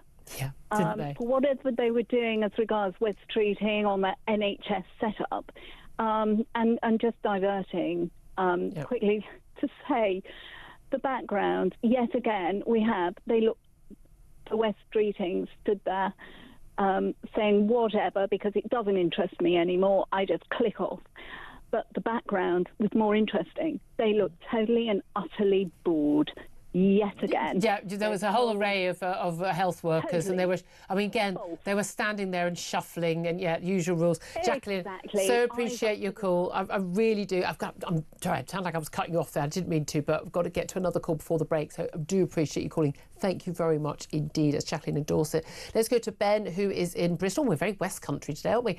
Ben is in Bristol. Ben, what do you make of what Reeves, the tears, and what they're saying were the causes and things today? I think it's a symbolic moment, don't you? She symbolises the unravelling of the whole country. under this crooked regime. It's a bit like, you know, when you get a gang doing a bank robbery and there's always that one or two who back out and get nervous. Yeah. The getaway driver couldn't start the car. That's right. But they can't. They don't believe in it and think we're going to get caught. This is going wrong. She knows these sums and everything she's been putting on the country for weeks. That they don't Doesn't work. That Labour can't get us out of this. Starmer, he keeps. Did you hear him at PMQs? Such arrogance. Just saying how well everything was going. I mean, but it didn't. I have to say, we thought in the studio here, we thought Kemi Badenoch absolutely hands down won PMQs. He looked very uncertain on his feet. Yeah, but she what he did to her yesterday, Kemi called him out on it. It was cruel. He didn't back her up. The whole moment. And I tell you what, she's got all these people around her in that parliament, and they voted for killing those babies up to when they're born. And she probably thought, if they do that to an unborn baby, what the hell will these guys do to me? Do you think that Rayner and Liz Kendall, they wouldn't have cracked like her? They're hard as nails. Rachel Reeves, I've heard she was originally a Christian woman. She's not wired for this. She's thrown in with a political ambition to try and make it to the top. She's done whatever it takes, and she's realised now I've gone in with the wrong guys. It's not she's not up to it as well. She's gone in with the wrong guys. She sees these people now for what they are, and it's an astonishing moment. Well, you say that, but no, the winter fuel cut for lots of very poor. I mean, I'm probably, you know, my parents not getting winter fuel allowance, but there were millions of people who really needed it who didn't get it. That was entirely her. Well, yeah, but she was doing what they're told, Julia. They show themselves to get to the top like that as people who would do what they're told. It's not all her ideas. She runs it by the people. Well, she's probably let the Treasury run rings round her, isn't she? Julia, we are at crisis point now in the nation. Yep. This world is in turmoil. We can't have these bozos leading us anymore. I'm with you. The main thing is, if you're not up for the job, stand aside. It's like if you're a surgeon and more children are dying when you operate than when someone else does, you need to stop operating. If you want the economy so badly, if you're not up to explain to the nation why we have to spend more on defence, why we're going to have to do this, we're going to have to make a cut here. You're not up to making the tough choices. They're not making any tough choices. They're actually the ones that would make the welfare cuts. If you're not up to doing that, and you haven't got the gravitas and the moral soul to do that, you shouldn't be in the job. Ben, thank you very much indeed for that. Right, we're going to go to a quick break. First up, though, the reunion of the century is just around the corner. No, not me and Philip Ingram. We're giving you a chance to win a pair of Oasis tickets in Manchester on July the 19th. Yep, you heard that right. Oasis Live 25 is sold out, but Talk can get you in. That's not all, though. Alongside the tickets, we'll put you up in a night for a hotel and put $5,000 in your back pocket. It's all completely tax-free. Listen up right now for everything you need to know and how to enter. On iArcade, you have to be over 18 to enter in the UK, excluding Northern Ireland, for the chance to win a pair of tickets to the most electrifying rock and roll reunion of the century, a hotel stay and $5,000 spending money. Text the word WIN to 83338 by Monday the 7th of July at 11 p.m. and you'll be entered into the draw to go supersonic this summer. Text costs £2 plus one standard network rate message. You must have the bill payer's permission or post your name and number to Oasis Prize Draw, PO Box 3190, Colchester CO2 8GP. To arrive by 5 p.m. on the 10th of July. This is a TalkSport limited promotion run on TalkSport, Talk and Virgin Radio UK stations. Full T's and C's at talksport.com. Good luck, yeah? Sorted.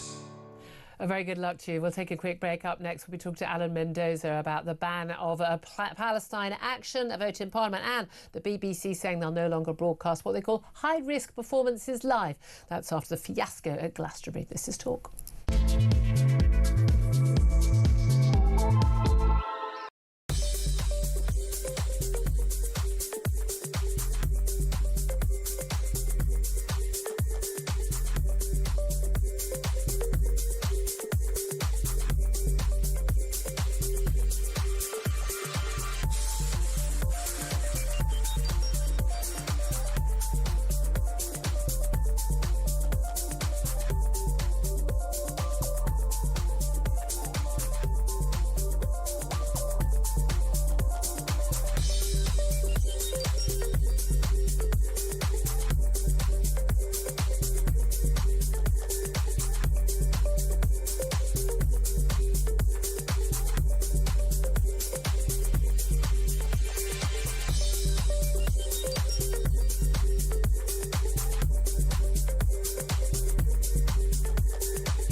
across the UK. On DAB+, on your smart speaker, on your smart TV, and on your side. This is Talk. This is Talk. I'm Julia Hartley-Brewer. 12:39 is the time. Let's go straight to Dr. Alan Mendoza. He's Executive Director at the Henry Jackson Society and joins us. Very good afternoon to you, Alan. Hello, Julia. Hello. Well, I just want to get your reaction, first of all, to the BBC's announcement. They will no longer broadcast performances that they deem, in their words, high risk. They're not going to broadcast them live after the controversy over the punk rap duo hailing from the mean streets of Ipswich, Bob Vylan.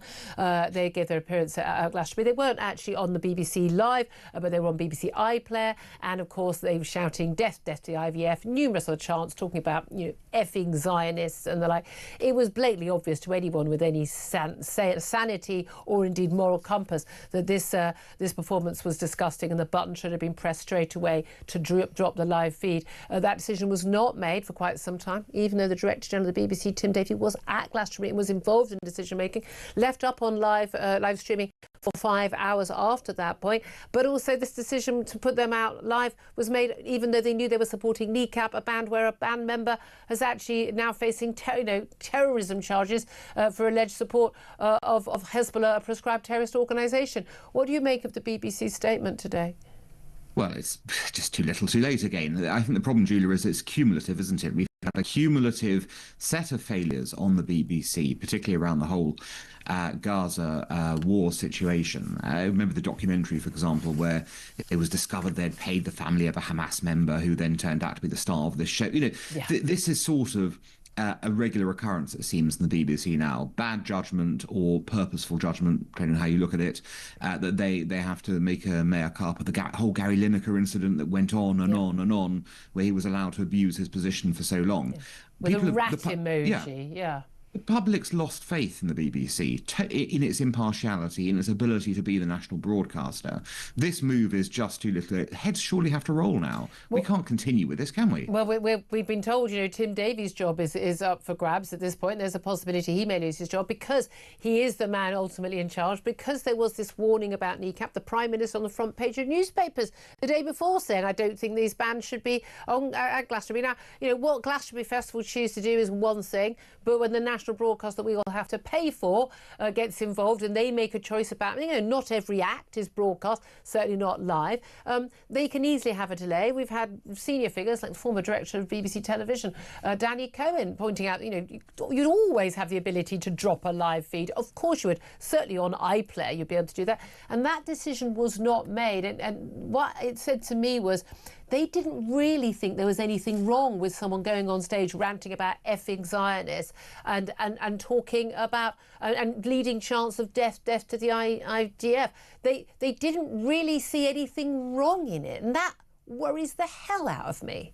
Yes, exactly. They didn't see anything wrong with it in the moment. That's the interesting part. Now they claim they have. But the point is, as it was happening, they were like, no, nothing to see here. And that tells you there's a problem. That tells you there's a problem in the, at lots of different levels in the BBC. And you're right to point out that this is, of course, a taxpayer-funded institution. Yep. This isn't a private musical festival. It isn't a private TV channel, for that matter. It is a TV channel that represents a nation because a nation pays for it. And it has to be held to a different standard. And it's failed repeatedly on those standards. And the only thing that will begin to turn the tide on this is if people carry the can for that failure and do the honourable thing, or are forced out if they won't do the honourable thing. Absolutely. I couldn't agree with you more. Well, let's talk about, again, this issue's been massively in the news with criminal actions and the like against, the band that Kneecap was supporting. Of course, Bob Vylan was supporting Kneecap. And Bob Vylan, of course, faced the consequences where they lost their US visas, they lost their tour, they lost their management, they're seeing gig after gig cancelled. They claim that, well, they were just speaking up and trying to expose the horrors of Gaza, but as if that isn't on the BBC every single hour of every single day already, but they're carrying the can, they say. But it's perfectly possible to talk about your concerns about innocent civilians dying in Gaza at the hands of not just the IDF but the Hamas, who are using them as human shields, without at any point calling for other people to die. Of course, and let's be clear again. The reason, sadly, civilians are dying in Gaza is because Hamas refused to give up power, refused to give back the hostages they stole from Israel on October the 7th. Yep. And if those hostages are back, the war would end tomorrow. We all know that. Yep. And they've been abusing, as you pointed out, the Palestinian population by using them as human shields for their activities. So, these are, sadly, Hamas are legitimate war targets, and sadly, civilians die because of Hamas's actions. That's what goes on here. That is the reality. Yeah, absolutely. Sadly, as you pointed out, there are plenty of people who are able to do this without resorting to the kind of rhetoric we saw on Saturday. Yeah. And it's perfectly possible to be a concerned humanitarian, perfectly possible to have your doubts about what Israel's doing. Not an issue, but it is very much the language you use, how it's phrased. And when you tip over into that way, I'm delighted that Bob Villan have seen that actions have consequences, and that their loud-mouthed, rants and their sort of, how exciting it is to be this bad has turned out to be very, very bad for them. Yes. That's a wonderful lesson. Exactly. Oops. I tell you what, though, if Bob Villan had misgendered anyone in the IDF, then there would have been a hell to pay, because that would be the proper awful, words of violence we hear from the left, don't we? Let's talk about Palestine Action as well. 9 Labour MPs voted yesterday against the government's move to ban Palestine Action as a terrorist organisation, banned alongside now Al-Qaeda, Islamic State and Hamas. If approved in the House of Lords today, Palestine Action will become a prescribed terror group on Friday. It will make it illegal not just to be a member, but to actually promote the organisation, punishable by up to 14 years in prison. Among the 9 Labour MPs, the usual suspects. I mean, is an independent MP, Jeremy Corbyn, voted, but also Labour MPs like Diane Abbott, Clive Lewis and Richard Bergen, who all served in Jeremy Corbyn's shadow cabinet, all voted against this. Added the Green Party's 4 MPs. The Lib Dems, outrageously, I think, abstained. There was 4 people from Palestine Action have been charged by terror police after 2 aircraft at RAF Brize Norton were vandalised by the group in an attack that was claimed by the group. They filmed it, for goodness sake. £7 million worth of damage was caused to the aircraft back on June the 20th. I mean, there's no doubt at all there is an issue with some groups in this country which claim they are pro-Palestinian, pro-Gaza, who are going to very extreme lengths to promote their views. But what do you make of the decision to prescribe Palestine Action, but also, crucially, the MPs voting against it or abstaining against that? Well, it's quite right that the government's decided to prescribe Palestine Action, because it's been obvious for many months now that Palestine Action is not a protest group. It is a group that wants to use violence or violent means or extra-parliamentary means to enforce its view of the world on others, and it will seemingly stop at nothing to do that. Well, that, I'm afraid, does put you into terrorist territory. Yep. Yes, you may say, well, they're not ISIS or Al-Qaeda. That's correct, they're not ISIS or Al-Qaeda, but they still operate on the terrorist wavelength. And there are plenty of other groups that are being prescribed at the same time. What people haven't picked out is there were 2 far-right groups prescribed at the same time, or will be prescribed at the same time. Yep. Palestine. I don't see anyone marching for them, going, legitimate expression, etc. Yeah. No, this is a political nonsense that 9 MPs from the Labour Party have stood up for them. Yeah. These were people who damaged British national security interests.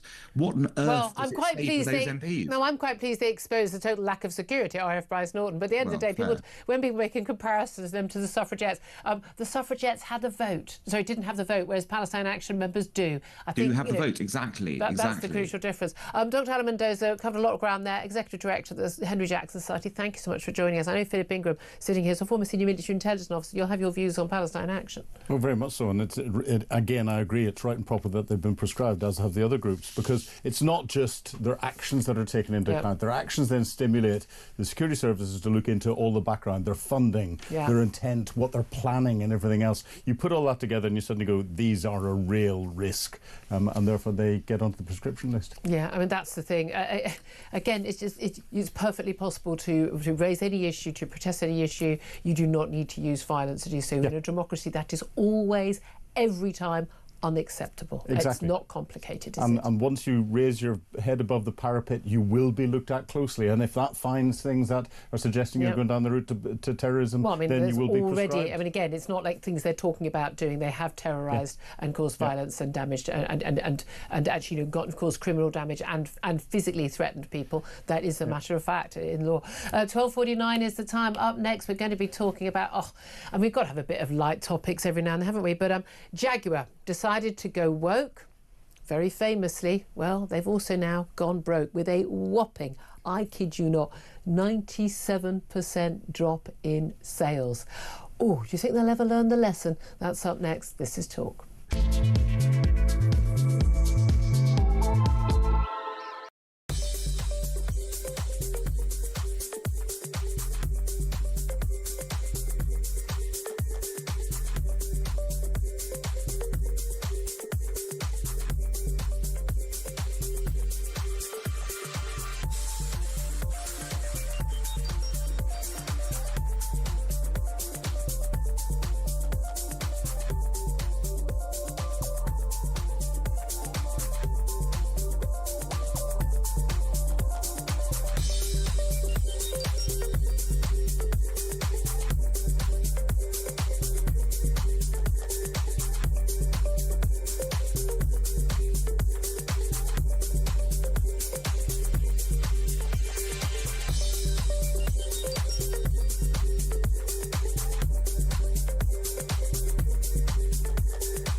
They promised stability. They said the grown-ups are back in charge.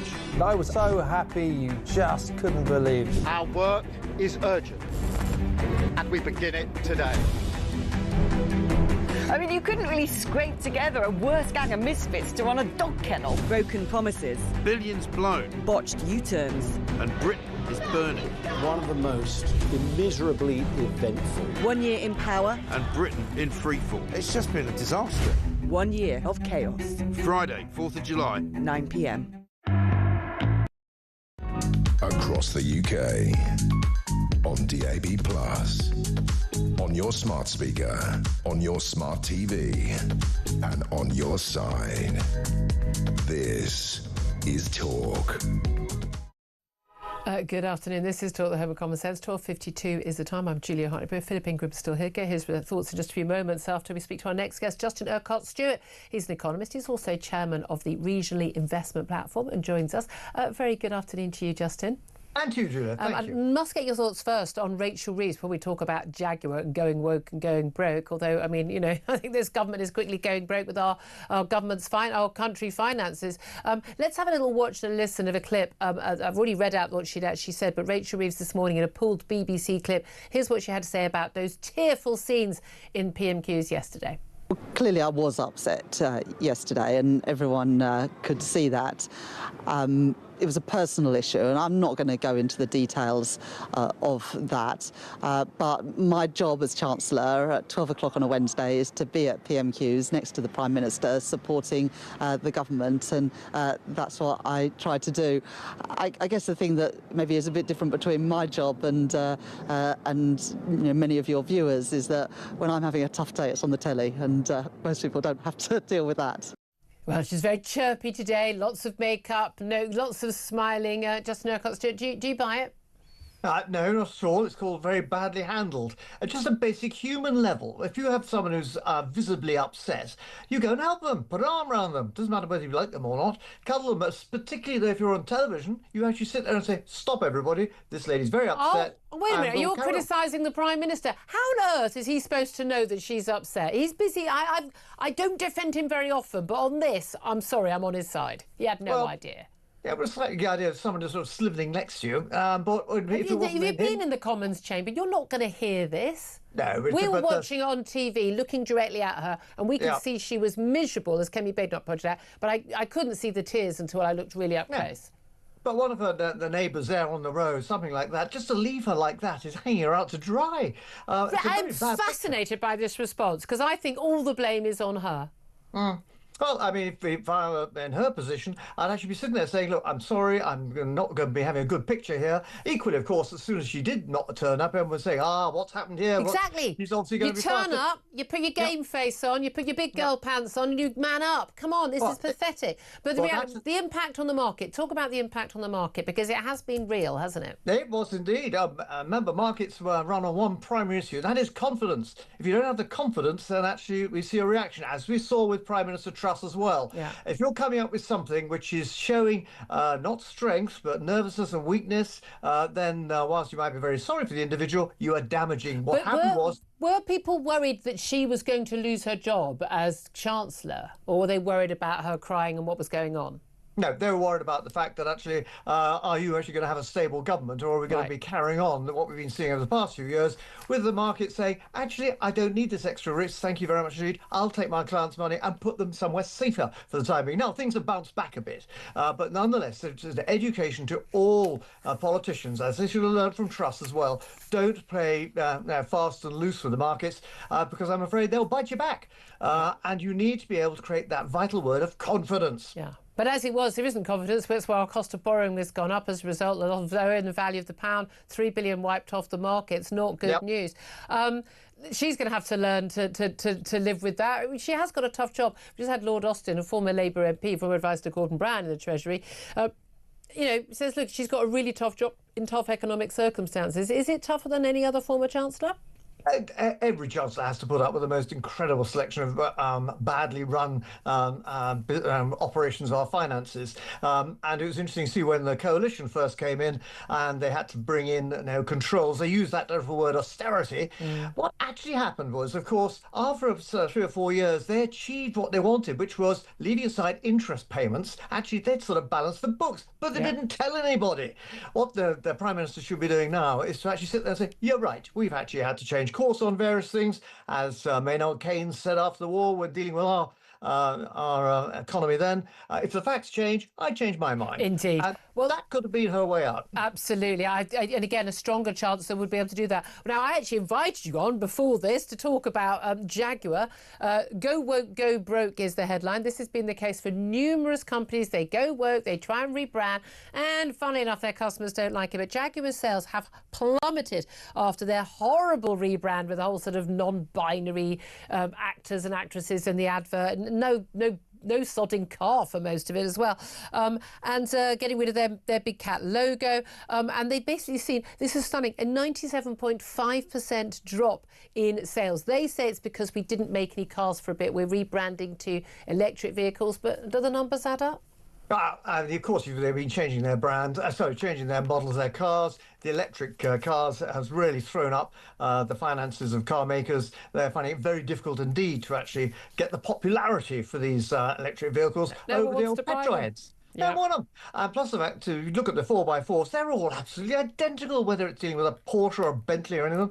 It's the badge, it's the brand. Now, when you have a brand like Jaguar, which was everything to do with muscle cars, whether it was Le Mans, whether it was actually going through E-types, everybody know what a sexy car an E-type was, and you aspired to that. And you had the slightly big and butch idea of this Jaguar. It's a Jaguar. It's not a fluffy kitten. I love it. I'm going to have to leave it there, but I wish I didn't. Justin Urquhart-Stewart, thank you as always for joining us. Philip Ingram, just your response to that. Jaguar, it's all about tradition. He's exactly right. It's a Jaguar. It's got status. It's not that fluffy kitten. I mean, you'd be a target market customer, wouldn't you? I mean, well, yeah, but I don't like Jags. Well, the E-Type is lovely as a classic. I've got a grey car. I just don't even, honestly. I mean, if you want to give me an Aston Martin, I'm willing to play along, but otherwise, you know. I've got a green car. I've got a grey. I'm a girl. I've got a grey car. I can't even recognise my own car in the street. It's beep beep. Which one has a light flashing? It must be mine. Right. Big thanks to you very much indeed, Philip Ingram, for joining us today. Lots going on, and joining us to tell us what's going to be going on his show right now is Ian Collins. So I was just texting me Auntie Maureen actually because the reason. Crying. No, she's very good.